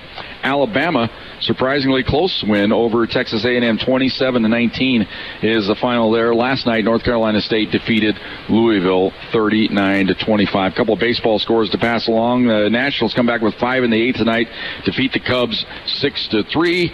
It's gone to the bottom of the 5th. The Dodgers lead the Diamondbacks 3-2. They have a couple runners on with 1 out in the bottom of the 5th. They're looking for the 2 games to none in the league. The American League gets back in action tomorrow. Avalanche lost in hockey today to New Jersey. There's your scoreboard. We'll come back. We'll finish things up right after this on Fox Sports Pueblo.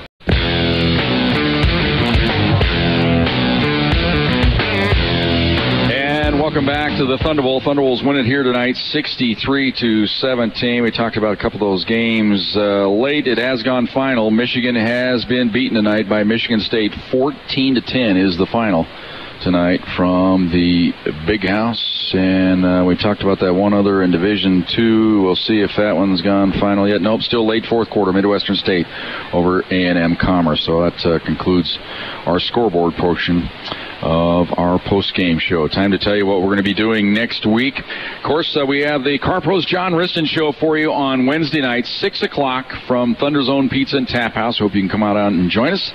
Plenty to talk about after this ball game, and as well as we get ready for the game against Fort Lewis next Saturday, which leads me to tell you next week we'll have the ball game for you right here on Fox Sports Pueblo. It'll be a 11:30 pregame show, 12 o'clock kickoff from beautiful Durango, Colorado, as the Thunderwolves on the road to take on Fort Lewis next week. Special people to thank, of course, for CSU Pueblo. The assistant athletic director in charge of media relations is Dak Larson. His assistant is Sean Pooley. The athletic director is Joe Folda. Producer and engineer tonight of Thunderwolves football has been Caitlin Norton. My partner has been Joe Cervi. My name is Jim Brooks, reminding you of the final score here tonight. Thunderwolves win the ball game 63-17. Until we talk to you on Wednesday night from Thunder Zone Pizza and Tap House for that CarPro's John Riston Show, this is Jim Brooks bidding you good night from the Thunder Bowl. This has been CSU Pueblo Thunderwolves football on Fox Sports Pueblo 1350. Catch all the action all season long right here on the home for all things CSU Pueblo Thunderwolves athletics. Fox Sports Pueblo 1350.